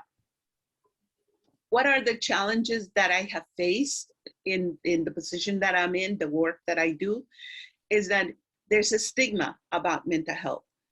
There were a lot of families that were not very willing to accept the mental health services. They were concerned about being labeled. They were concerned about, it's like many parents will say, my child is not crazy, but it's not that. It's just that parents, we were telling parents, you need to find a way to be able to communicate with your child. And many times the children can communicate a lot better with a total stranger that is a professional, and they're able to really share what is going on.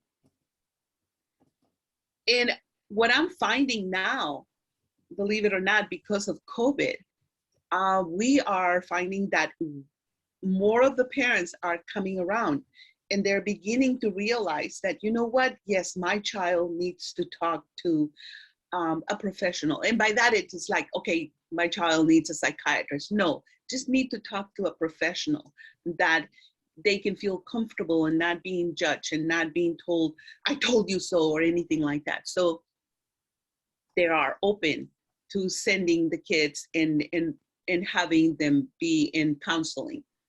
And because of that, believe it or not, we are swamped right now. We have gotten so many referrals, and we are at a point where we actually had to stop accepting referrals. We were not doing any intakes. We're doing emergency intakes, but we're not doing regular intakes.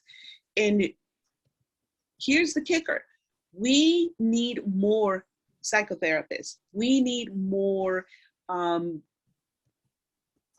students that are taking those classes that can be able to graduate and get a master's degree in social work or counseling, so that we can be able to have enough staff to fill those positions. Because right now I think we have about 10 openings for psychotherapists, and we are not getting enough candidates.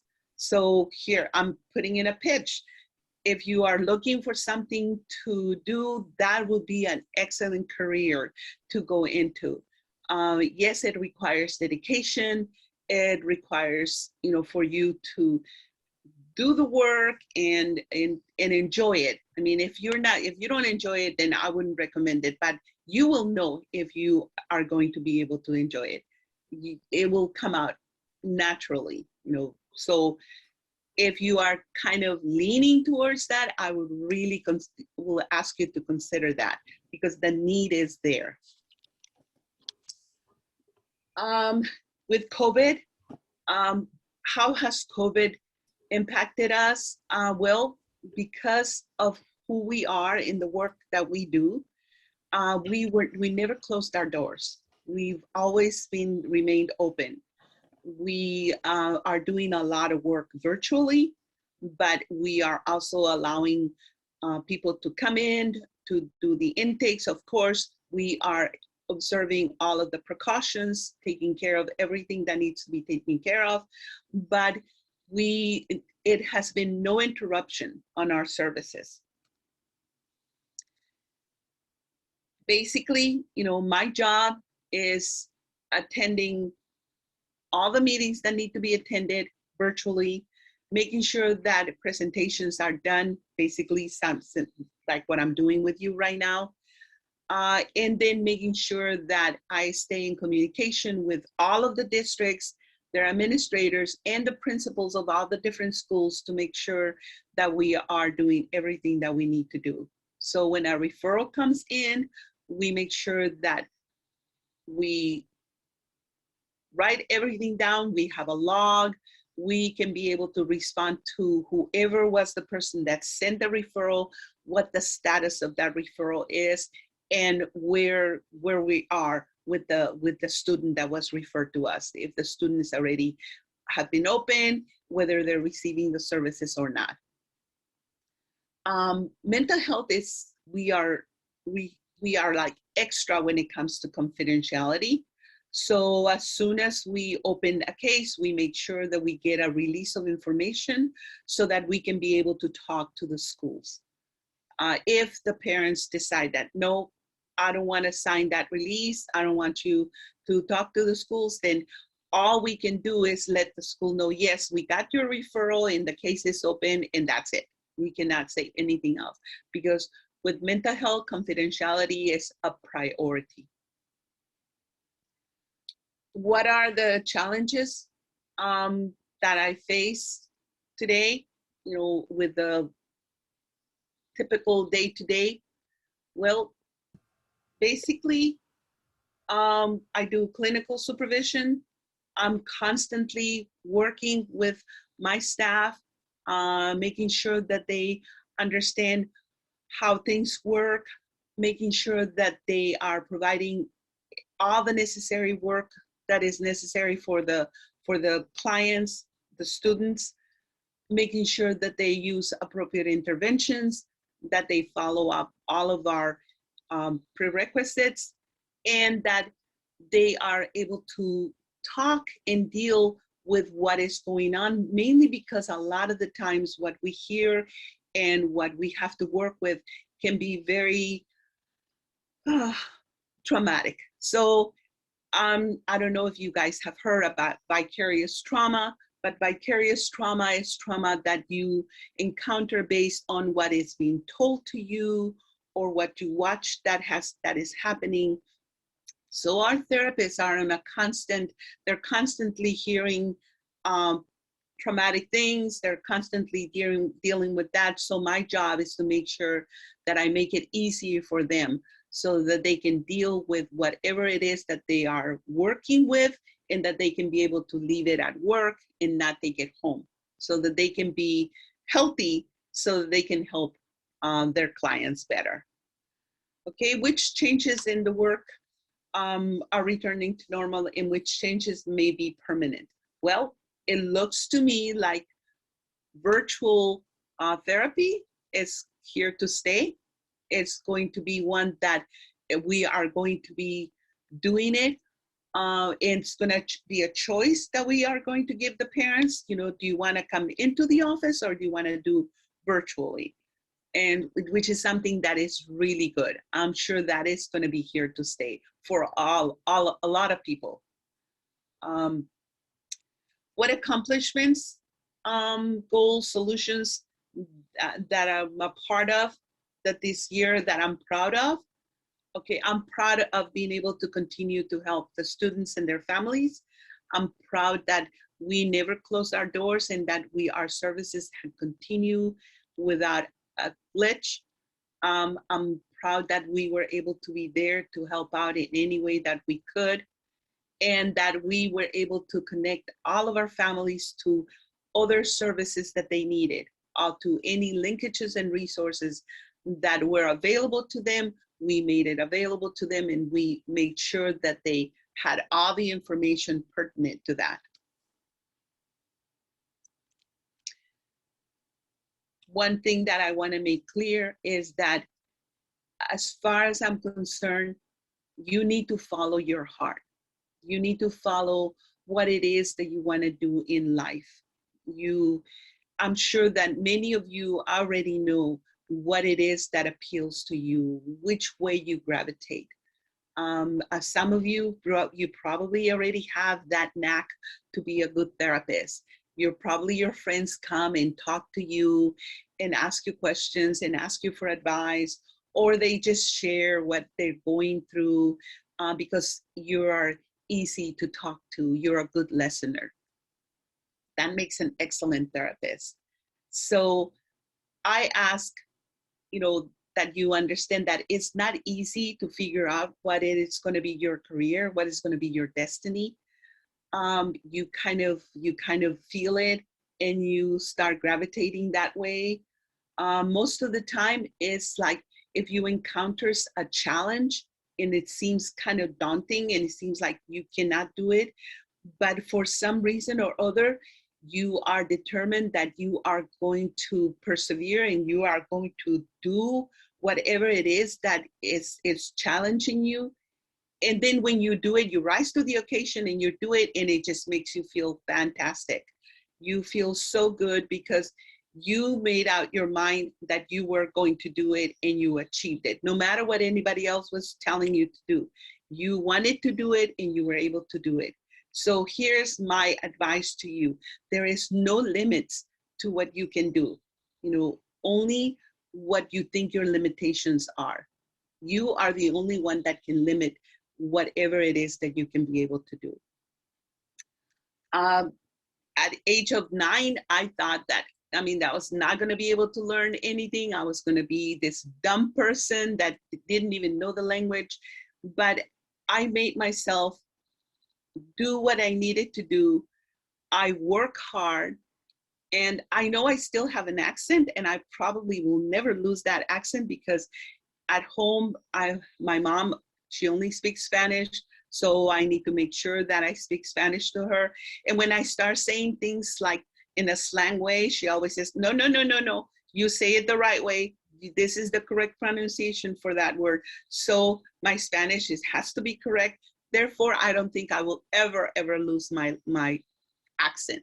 So this is all I have to say. Are there any questions or that are there. I'm going to stop sharing so that you can be able to ask all your questions.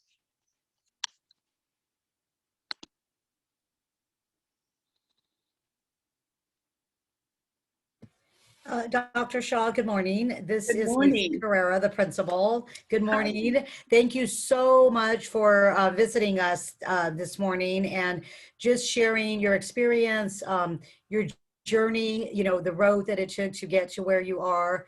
I know that in middle school, many of our students are still thinking about possible career choices. And I really love what you said about following your heart. Because if you're passionate about something, you're always going to love what you do. So I am so appreciative on behalf of Sierra Vista that you were able to join us. I did step in a little bit late because I was in another session, so you may have answered my question, which is what was the biggest challenge with the pandemic when it came to meeting like the needs of your clients? Well, our biggest challenge is making sure that they had connection, that they had Wi-Fi, that they had a good, either a good smartphone or a tablet, that we could be able to connect with them. We taught them how to connect. We use Doxy, and they are able to connect. What we do is we send them a link, just like you send me the link for this meeting. We send them a link and then we wait for them. We have a waiting room that they're the only ones that can go to that room. And then once they connect, we're able to talk to them and see them just like you see me right now. We're able to share paperwork with them. We're able to show them videos. We're able to show them graphs and any kind of things that we would like them to work on. And our staff has become so creative. They have come out with all kinds of different things that they can actually do online, virtually, that, you know, scavenging hunts and all kinds of different games that they can play with the kids to keep them active, to keep them engaged. And we've been getting a lot of kids that actually they never talked to us before. They would be very shy, and you know, we would ask them questions. It would be like pulling teeth. And now that we're on virtual, my goodness, they're like little chatterboxes. And then we have those that were very good, were very active. They always communicated. And now in virtual, we only see their foreheads. We don't see much of them. And so we try to get them out of that so that they can be able to talk to us and do the things that we need to do so that we can be able to have a good session.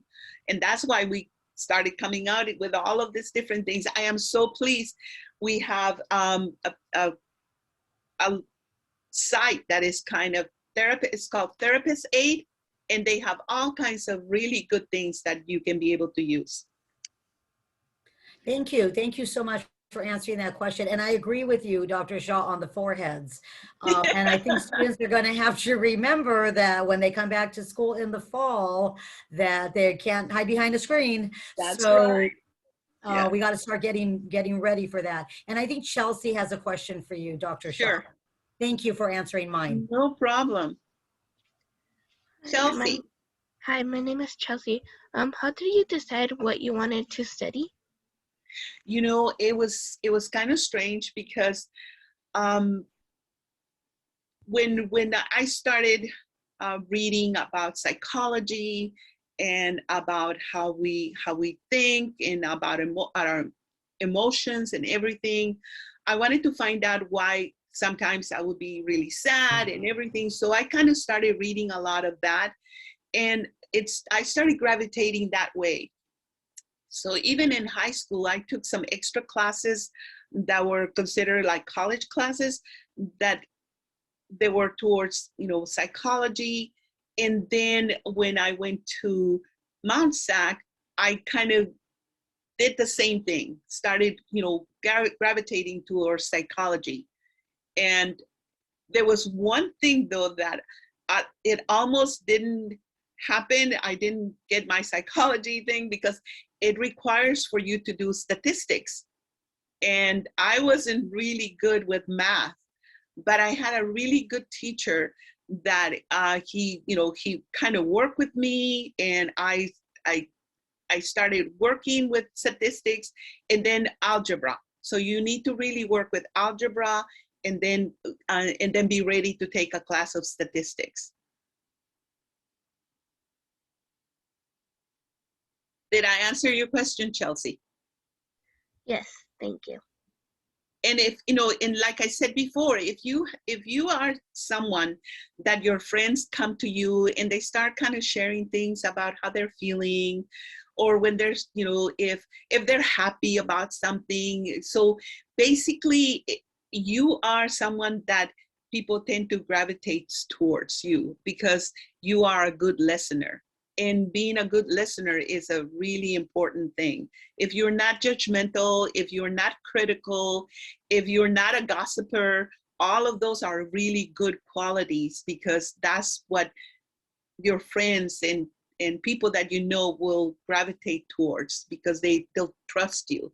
They'll know that, hey, if I talk to Chelsea about this, or if I talk to Maria about this, I know that she will help me out and she's not going to tell anybody. Yeah. Any other questions? Chelsea, you were going to say something? No. Okay. No other questions?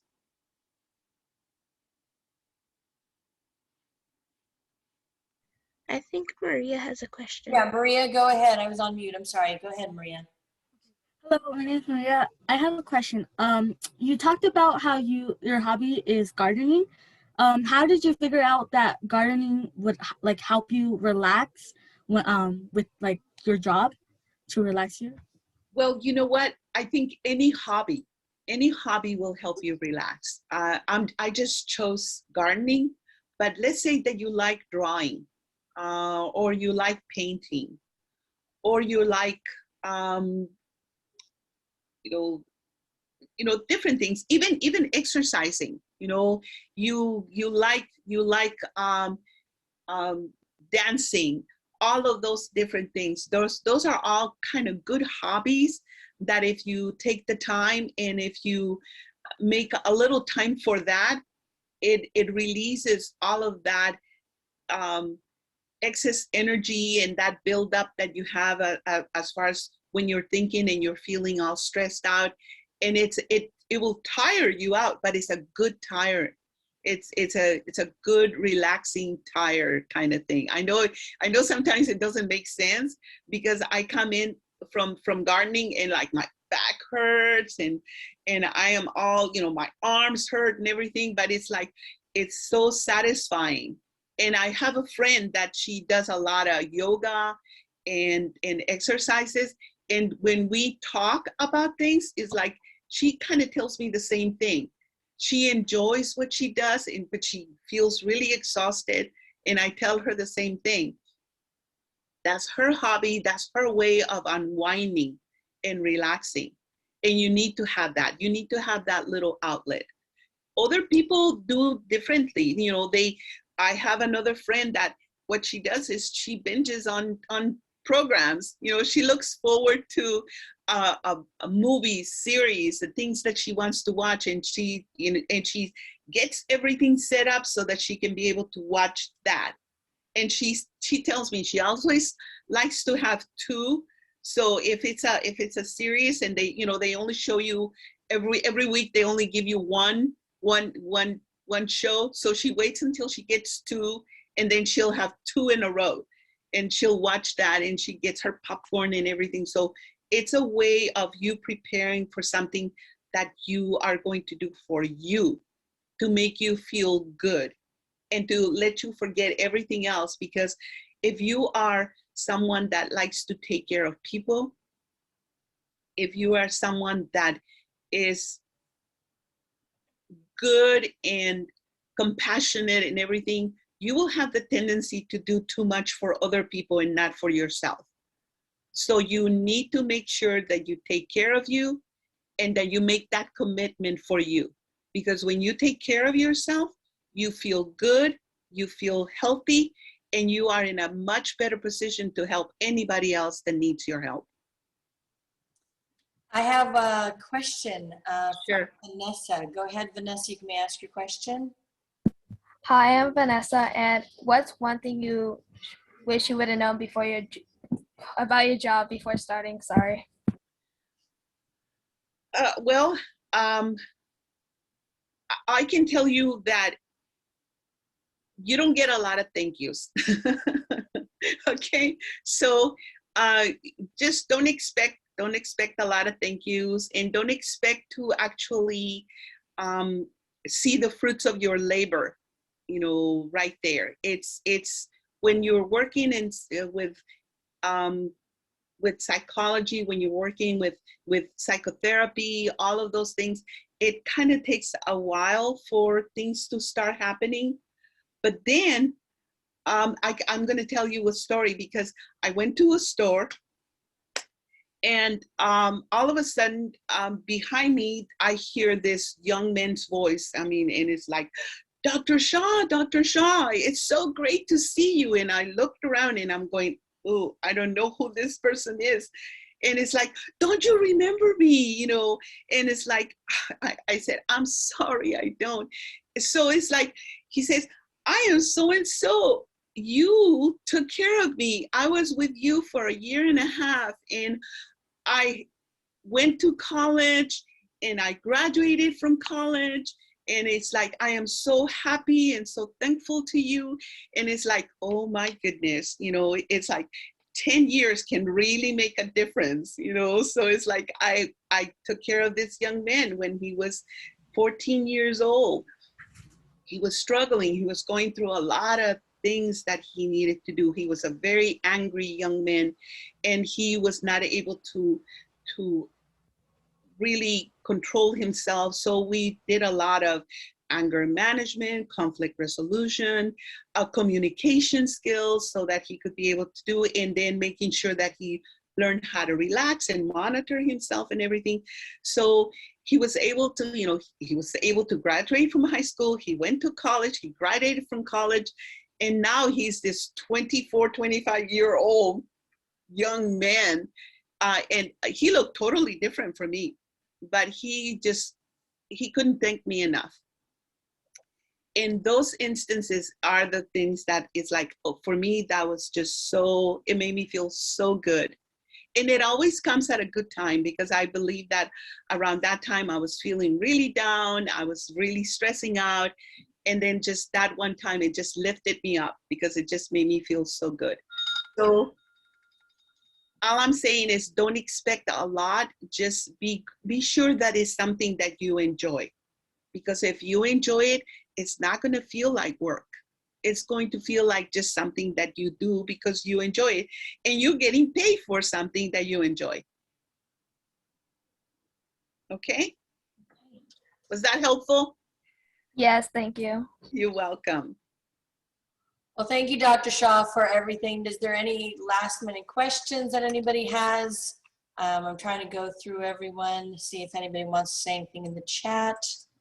We really appreciate you coming today to speak to the students. Oh, it's my pleasure.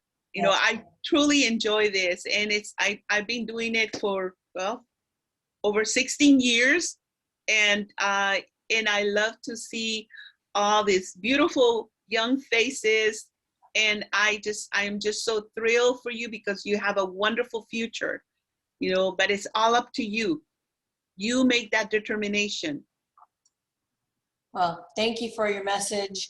I think everybody owes you a round of applause. So kids can mute and just applaud for Miss Dr. Shaw to come here.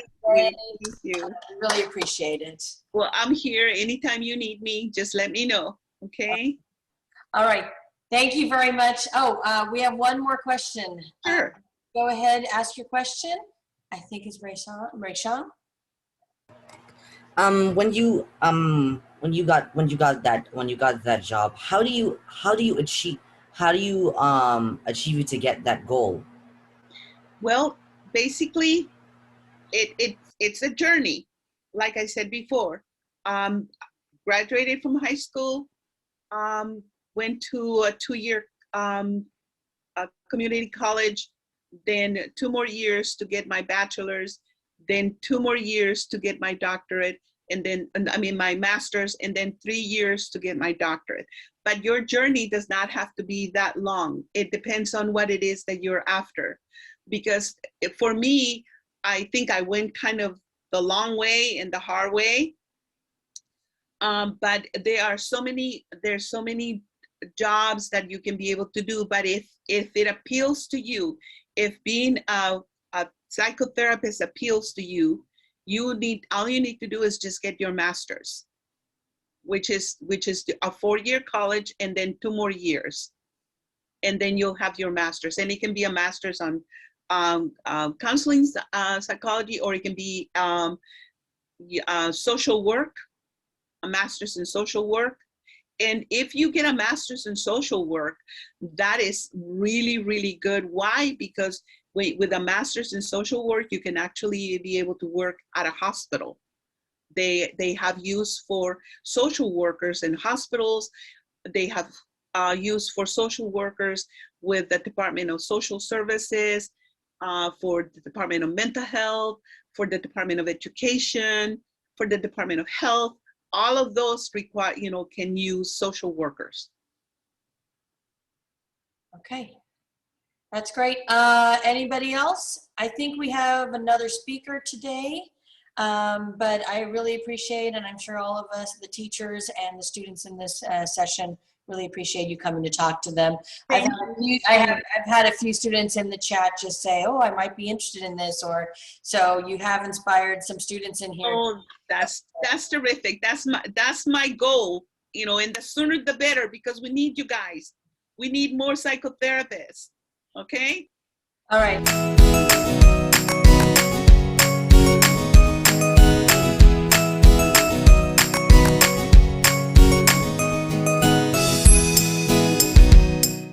Let me try this again. There you go. I got it. Alrighty. So sorry about that, guys. Sometimes I'm not very tech savvy, but I've got it going right now. So like Ms. Ibarra said, my name is Linda Lowe, and I am a mental health therapist from Pacific Clinics. And for Pacific Clinics, we have many, many offices around SoCal. So I'm from the office at City of Industry, right next to 99 Ranch Market in Rowland Heights. So it's very, very close to where you guys are. And we are called the Multicultural Family Center. So this is just a little bit about me that Ms. Cantu went over earlier.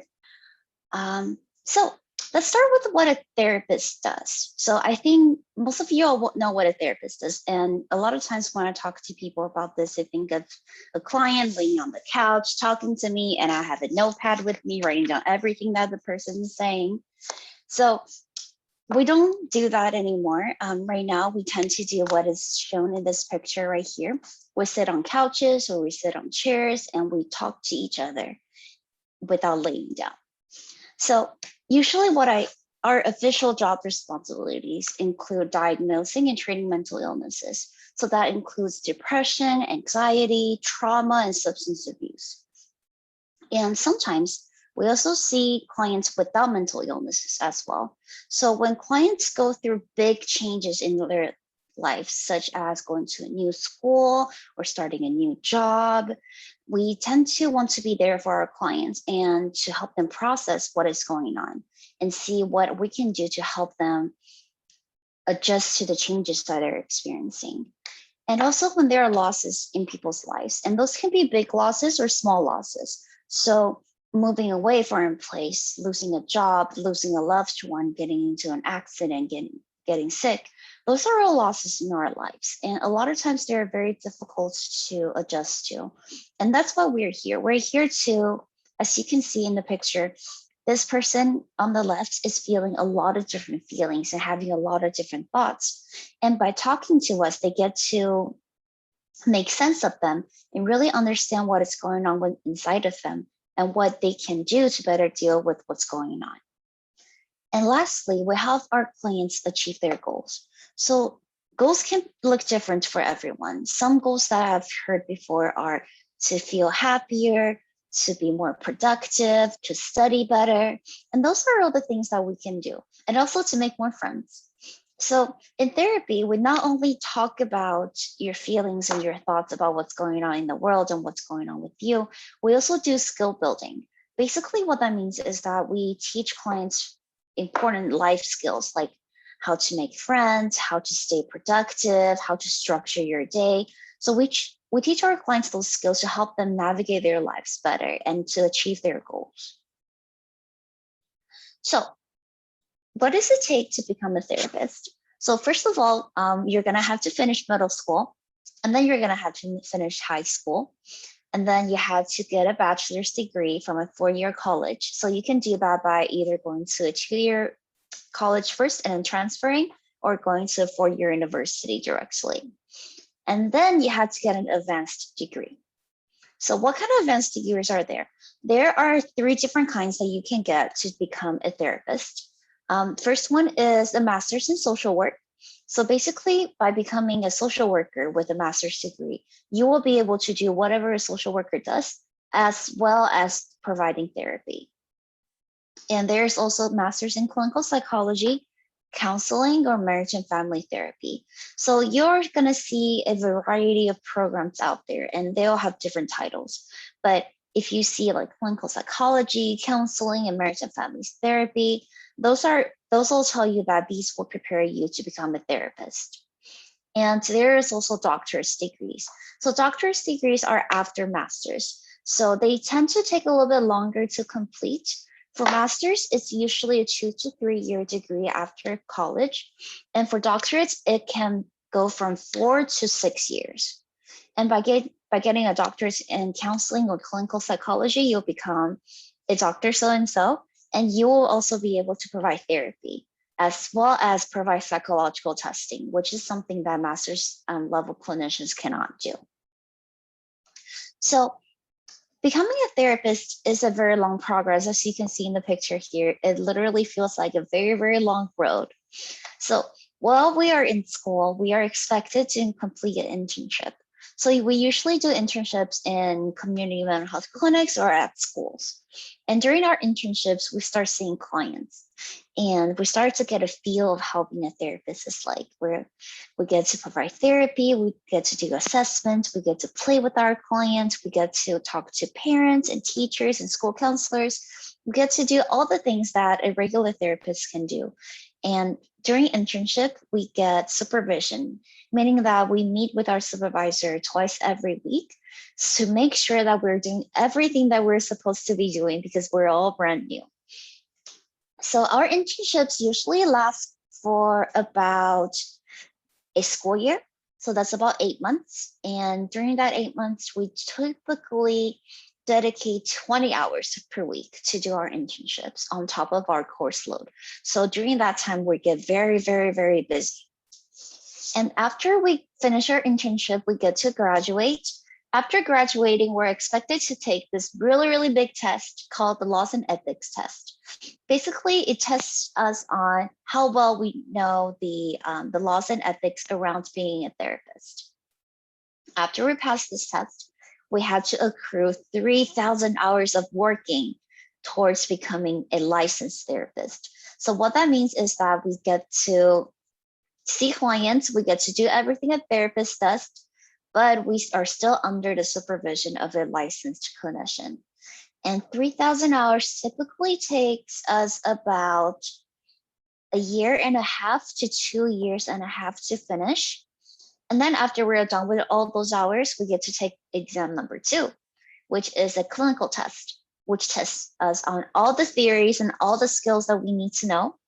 And if we pass, then we get our license, meaning that we can practice independently, we can open up our own clinic, and we don't have to work under the supervision of another person anymore.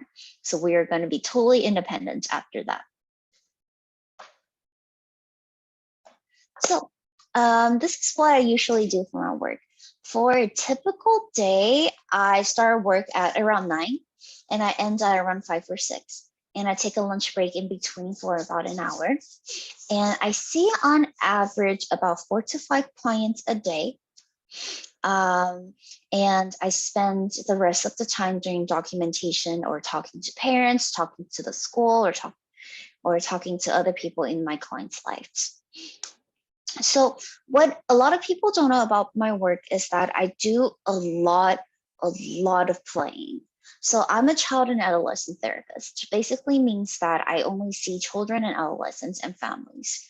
And sometimes I see very little ones as well, the youngest being 4, and my oldest has been about 19.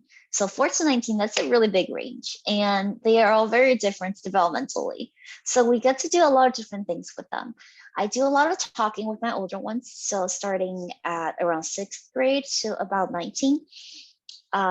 That's when we do a lot more talking. We do some worksheets together. We do role plays, we do stories, we do art, but mostly talking. We talk out our feelings and our thoughts. And by doing the talking, we get to make sense of what's going on in this world, and we get to help them adjust to what they're going through in life right now, and to help them feel better overall. And for my littler ones, ranging from about 4 to 5th grade, we do a lot of playing.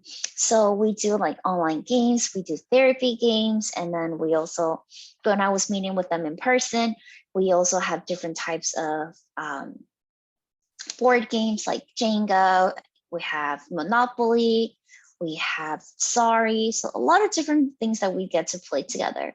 And we tend to put like an emotional spin on the games. So basically what we do is we incorporate different skills that clients can benefit from in the game. So like talking about your feelings, identify your feelings, talking about your coping skills into playing so that they can play and learn the skills at the same time. We also do something called non-directive play. So that's really, a lot of people don't understand that because it just looks like I'm watching a kid play while talking to them at the same time. But what we tell parents and clients and other caregivers in their lives is that play is the child's language. So they talk to people through play. And by playing, they get to act out different stories in their lives. And that way they get to process them and they get to tell me what's going on without actually speaking to me. So those are all really, really fun things. And I really enjoy my work because I feel this is a very rewarding work. You get to actually see people get better. You get to see a very depressed person become happy. You get to see a very anxious person become relaxed. You get to see people who have goals in their lives work actively towards that goal. And it's very inspiring to see those changes. And I'm just really happy and very grateful that I get to be the person to see that and be the person to actually help them create those changes in their lives. And right now, as you know, we're in a pandemic, still in a pandemic. It's going towards the end now, but we're still in it. And it has been a really difficult adjustment for me because of my work. So my work has a lot to do with connections. I need to build a relationship with people to be able to do my work well. And as you all know that because of the pandemic, we're only doing things from home and we are only able to see people on Zoom. And this is one of my biggest challenges because seeing people on Zoom is very, very different than seeing people in person. And on Zoom, we get to experience a lot of different difficulties, which include like internet connection. Sometimes we'll be talking about something important and then I lose my connection and nobody can hear me, or we get glitches and I'm like, what did you say? Could you repeat that again? Oh, can you still hear me? I can't see you. So there's a lot of interruptions during sessions when we're using Zoom. And especially in the beginning of the pandemic, when a lot of people are using Zoom and the internet, it tends to get very, very slow and very, very choppy. So in the beginning, I've had to use Zoom and I just put the audio on and then I called my clients using the phone and put them on speaker. So I use both at the same time so I can hear and see them at the same time. And also, I think as you all know that when we are on Zoom, when we're talking to people, it it feels different. Like we don't get the connection there. And it's very, very difficult to be able to form trust and form a positive relationship with people when we're on Zoom. And that's what a lot of my clients have told me as well, that it feels weird talking to a screen. It doesn't really feel like I'm there, even though I'm there listening to them and looking at them. It doesn't feel real because I'm not physically there. And like I said, I do a lot of play with my clients, and that has been pretty difficult using Zoom because when we're in person, we get to play all these cool games, we get to have board games and everything. But when we're in different places and we don't have the same material, it's very difficult to coordinate playing those games at the same time. So we've had to improvise, we had to come up with new games, but mostly I have to watch them play by themselves while talking to me. So as you can see, that can be a little difficult for the younger ones because they're not as verbal as the older ones. And sometimes they run around with the iPad in their hands and they show me different things in their houses. And overall, it can be a little bit more tricky to help to play with the younger ones while on Zoom. But me and my colleagues and my supervisor, we worked really, really hard on this. We get extra training, we talk to each other, we did a bunch of research. So we actually found out different ways to adjust to using Zoom to provide therapy. So we found different games online that we can play together. I found Monopoly online, I found Jenga, I found Connect 4, I found Uno. So a lot of different games that I can play online right now. And we also figured out different types of like improvised games that we can play with the clients to get them to engage with us. And we also do different things with the parents as well to help the little ones get grounded and to be able to play with me, engage with me while in session. So overall, things have gotten a lot better.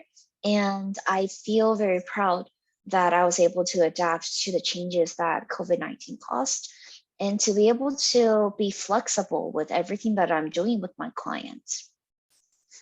And there are also some good news. So we are starting to go back to the office and see clients in person. So right now, because we're still in a pandemic, we have to wear masks and we have to maintain social distancing while seeing our clients. And it has to be in an outdoor space. But that's actually been working out pretty well because some of my clients, they have backyards in their homes. So I get to go to their houses, I get to bring games, I get to bring like playing cards, I get to bring art supplies, and we go to their houses. We usually set up like a long picnic table, and I sit on the opposite, me and my clients sit on the opposite ends of the table so that we're far enough apart. We sanitize our hands when we get to the place and we wear our masks at all times. We don't get close to each other, but we actually get to see them in person.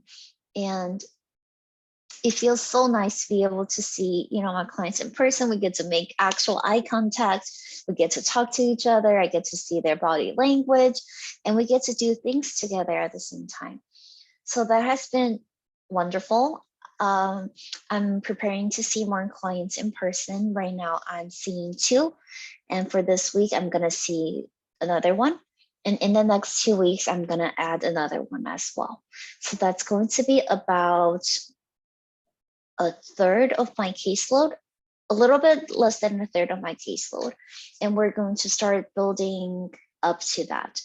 So right now, our offices are preparing to go back to the office in person as well. So we are talking about safety precautions and what we can do to be able to go back safely.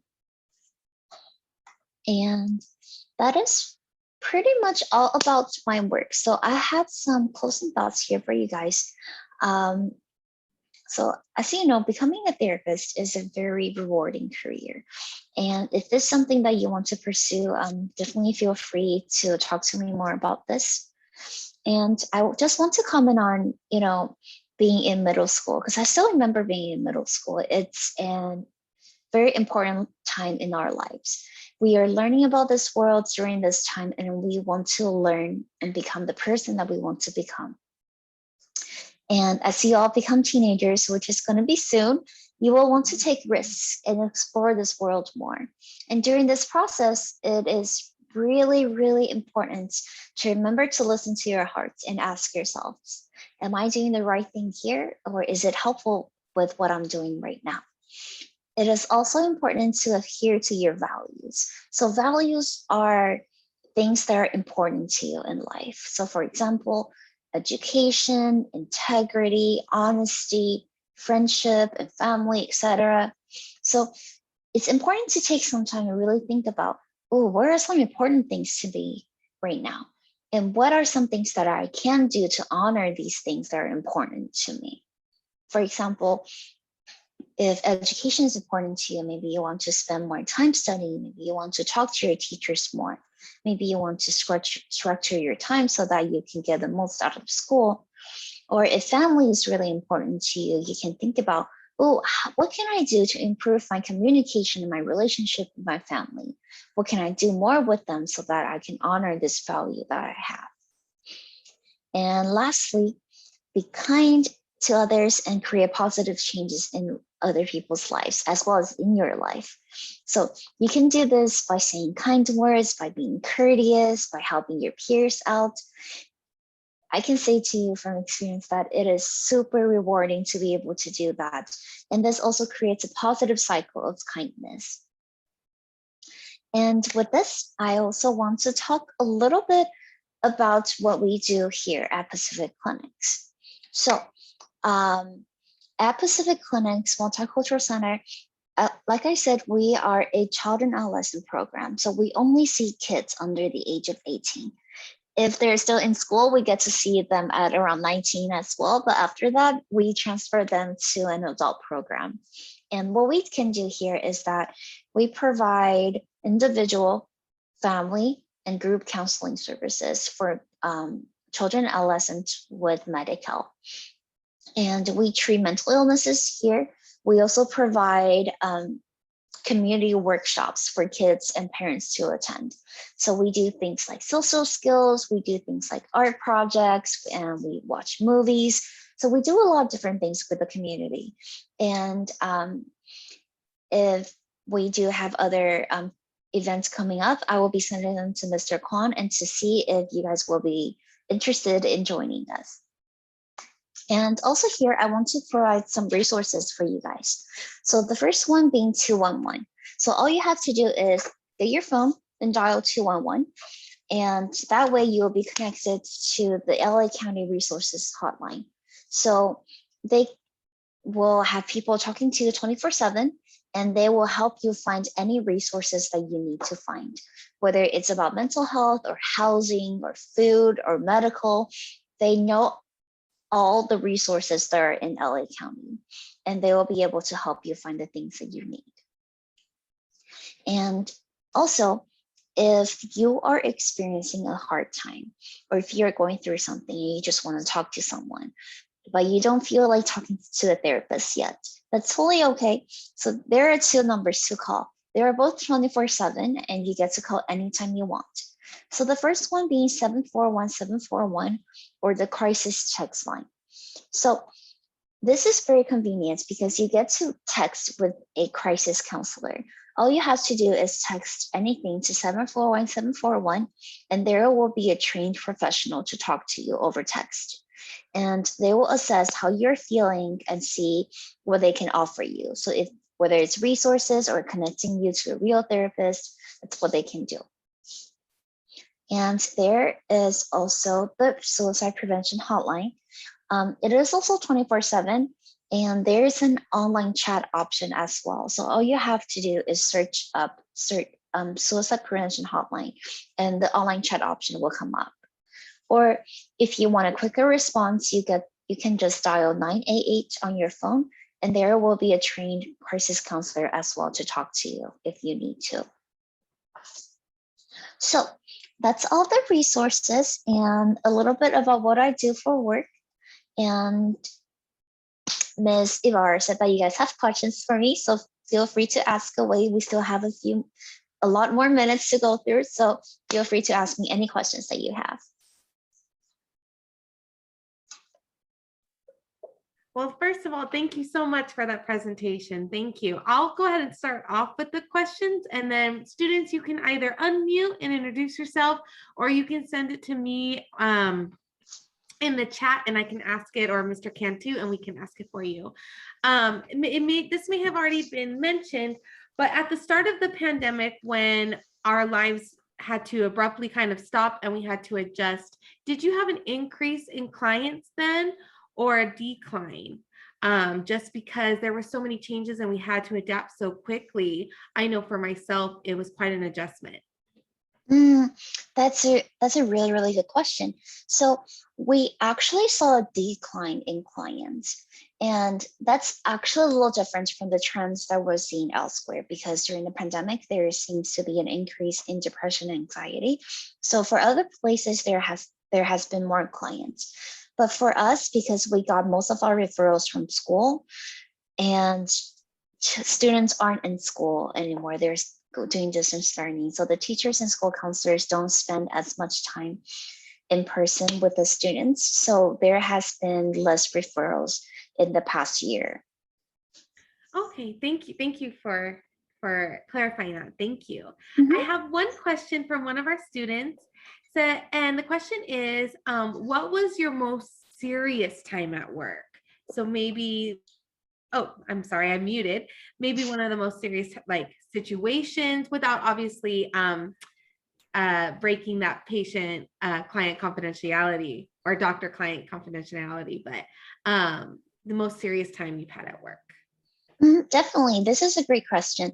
And to elaborate a little bit more on confidentiality. So because I'm a therapist, by law and by ethics, I'm bound by confidentiality, meaning that whatever my clients say to me, I won't be able to repeat them to anyone else unless there's a safety concern. So whatever my clients have said to me, they're all like with me, and I won't be able to share anyone else unless I have their permission to do so. So say if they are giving me permission to talk to their parents or talk to the school, I can do that with their permission. But without, I won't be able to say anything. So without breaking confidentiality, the most serious time I work is usually when clients present with suicidal thoughts. And some of them have engaged in self-injurious behaviors, and some of them were actively suicidal, meaning that if I don't do something about it, they will do something to themselves. So a few times when those things happen, I've had to call the PET team, which is the psychiatric emergency team. They will come to the site or come to the school to talk to the students to see how serious they are and how much distress they're in. And if they feel like they are in serious distress and that if we don't do something, they will hurt themselves, then we take them to the hospital and hospitalize them for ranging from about 3 days to about 2 weeks, the longest. Thank you. Thank you for that clarification. We have another question from another student, and she is asking, how much time do you typically spend with your clients, maybe per session, or even length over years where you have the same clients? Mm-hmm. Okay, yeah, definitely. So I usually see my clients once every week for 15 minutes each. And if my clients are in serious distress, say if they're having thoughts of wanting to harm themselves or harm another person, or they've engaged in a lot of dangerous behaviors like running away from home, then I see them twice a week for 50 minutes each. And I typically see my clients ranging from about 3 months to about a year to 2 years. Some clients stay with us a little bit longer than others because of what they're going through. And it also depends on the client as well, because sometimes people feel different feelings when they are in therapy. Sometimes they feel like it's not a good match between them and the therapist, or sometimes they don't want to work on their goals yet. They feel like they're not ready. So a lot of different factors can impact how long treatment can be. But usually in the best cases, they tend to finish pretty fast, between about 3 months to about 9 months-ish. Thank you. Another question that we have from a student is, you explained in your presentation how much you enjoy helping people and working with them, but what was the very first time where you realized this is the profession and career that I want to get into? When did it click for you? Oh, this is a great question. So it clicked with me very, very early on. I had some childhood experiences with people who experience mental illnesses, such as depression and anxiety. And I saw what they were going through.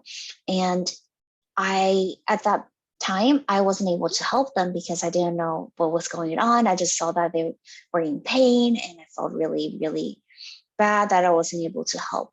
So from that point on, I had told myself that, okay, I'm going to do this. I'm going to find a way to help them. So I started researching on things that I can do, and I found this profession, and like, this is what I'm going to do. This is what I'm going to work towards.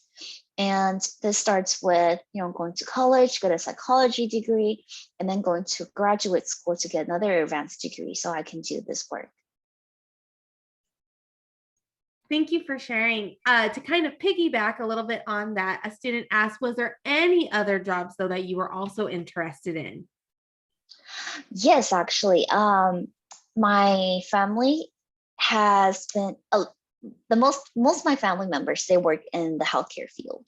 So I wanted to be a doctor when I was younger, and then a lawyer, and then I picked therapist. Thank you. Again, we've been definitely focusing on everyday heroes who do extraordinary things. And on behalf of Sierra Vista Middle School, we do want to thank you, though, for being a hero, especially during these unprecedented times. Never in a million years did we ever think that there would be a global pandemic in 2020. And so we do thank you for all your hard work and making a difference in our students' lives. What's typically your youngest age group that you do work with clients? A student was asking. The youngest is I've ever had is 4. Okay. I have a 3.5-year-old, almost 4, but that is young. Yeah. If there's any other questions? Oh, I do. I have another one. A student is asking that you did mention in your presentation that you worked with some other offices. Did you ever plan on ever going independent and opening up your own business or practice? Yes, that is something that I'm looking forward to do as well after I become licensed. So right now, I'm still in the process of, after I have the 3,000 hours, but before I can take the exam, because they take a while to process your applications. So after I get licensed, I do plan on one day to open up my own practice, because that gives me a lot of flexibility and a lot of freedom as to what I can do with my clients and the types of clients that I can see. Thank you. Thank you for clarifying. Are there any other questions? Oh, I have a question from another student. So how do you actually diagnose a person with mental illness? Oh, very, very good question. So usually what we do is we do a psychiatric diagnostic interview. So basically just a fancy word saying that I meet with you for about 3-ish hours, and I ask you a lot of questions. I usually tell people that this is a very different experience than a regular therapy session. So in a regular therapy session, you talk more than I do. But during the first interview, I talk a lot more than I usually talk during a regular therapy session. So I ask you a lot of different questions about how you're doing, what's been going on, when did it start, how is it impacting your life, and generally what you want to work on. And I also talk to parents and schools and different caregivers in your lives to gather more information. So by collecting those information on what's been happening to you, the symptoms and the behaviors that you're experiencing, then I look at my really big book called the DSM-5, and it lists all the mental illnesses that we have right now. And I look through the criteria and your symptoms and behaviors to see which ones match. And right now, because of how long I've been doing this, I have been able to just kind of get a hunch of what's been going on just by talking with the person for a little while. And I usually like to gather a lot of information just to make sure that I have the diagnosis correctly, because with the correct diagnosis, we get to see which treatment and which skills and which interventions will work for them. Thank you. Any other questions before we wrap up? Mr. Cantu? Yeah, Ms. Lowe. Yes. If you weren't a therapist right now, what would you see yourself as? Oh, that is a very interesting question. If I weren't a therapist right now, this is a difficult question because I have been set on this career path for so long. I actually can't imagine myself doing anything else. This is my calling, and I feel immense reward from doing this. And it's really, really, really difficult to imagine myself doing something else. Now, you did mention that you've had some family members, I guess, who had gone through some mental issues. What was the earliest, or how young were you when you said, this is my career path, this is where I'm going, I know that this is the one for me? Yeah, definitely. It's about 13 or 14. So very early. Junior high school. Yes, junior high. Okay. And were your parents pushing you in any particular way? You're going to be a doctor, you're going to be a lawyer, and then... Yes, actually. I came from a traditional Taiwanese family, so we didn't know a lot about mental health or what a therapist does. And for them, this is like a new career that they've never heard of, and they don't know how I'm going to do if I was going to be able to support myself.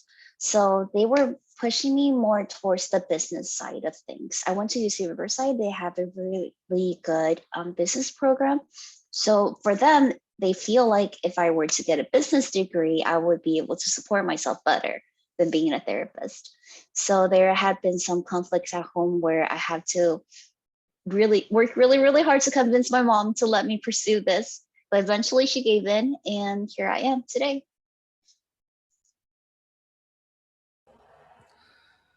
Thank you. That's really inspiring. So students, at the age you are now, if you know, we can learn from Miss Lowe that you can pursue anything that your heart desires. You know, you knew at such a young age.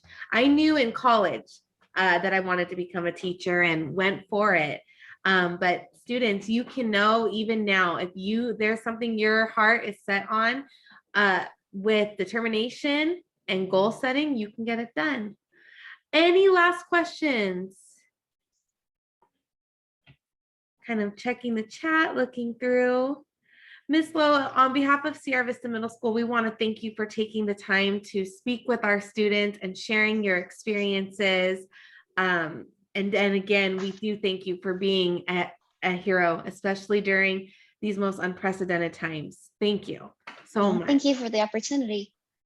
And Mr. Cantu, any closing remarks?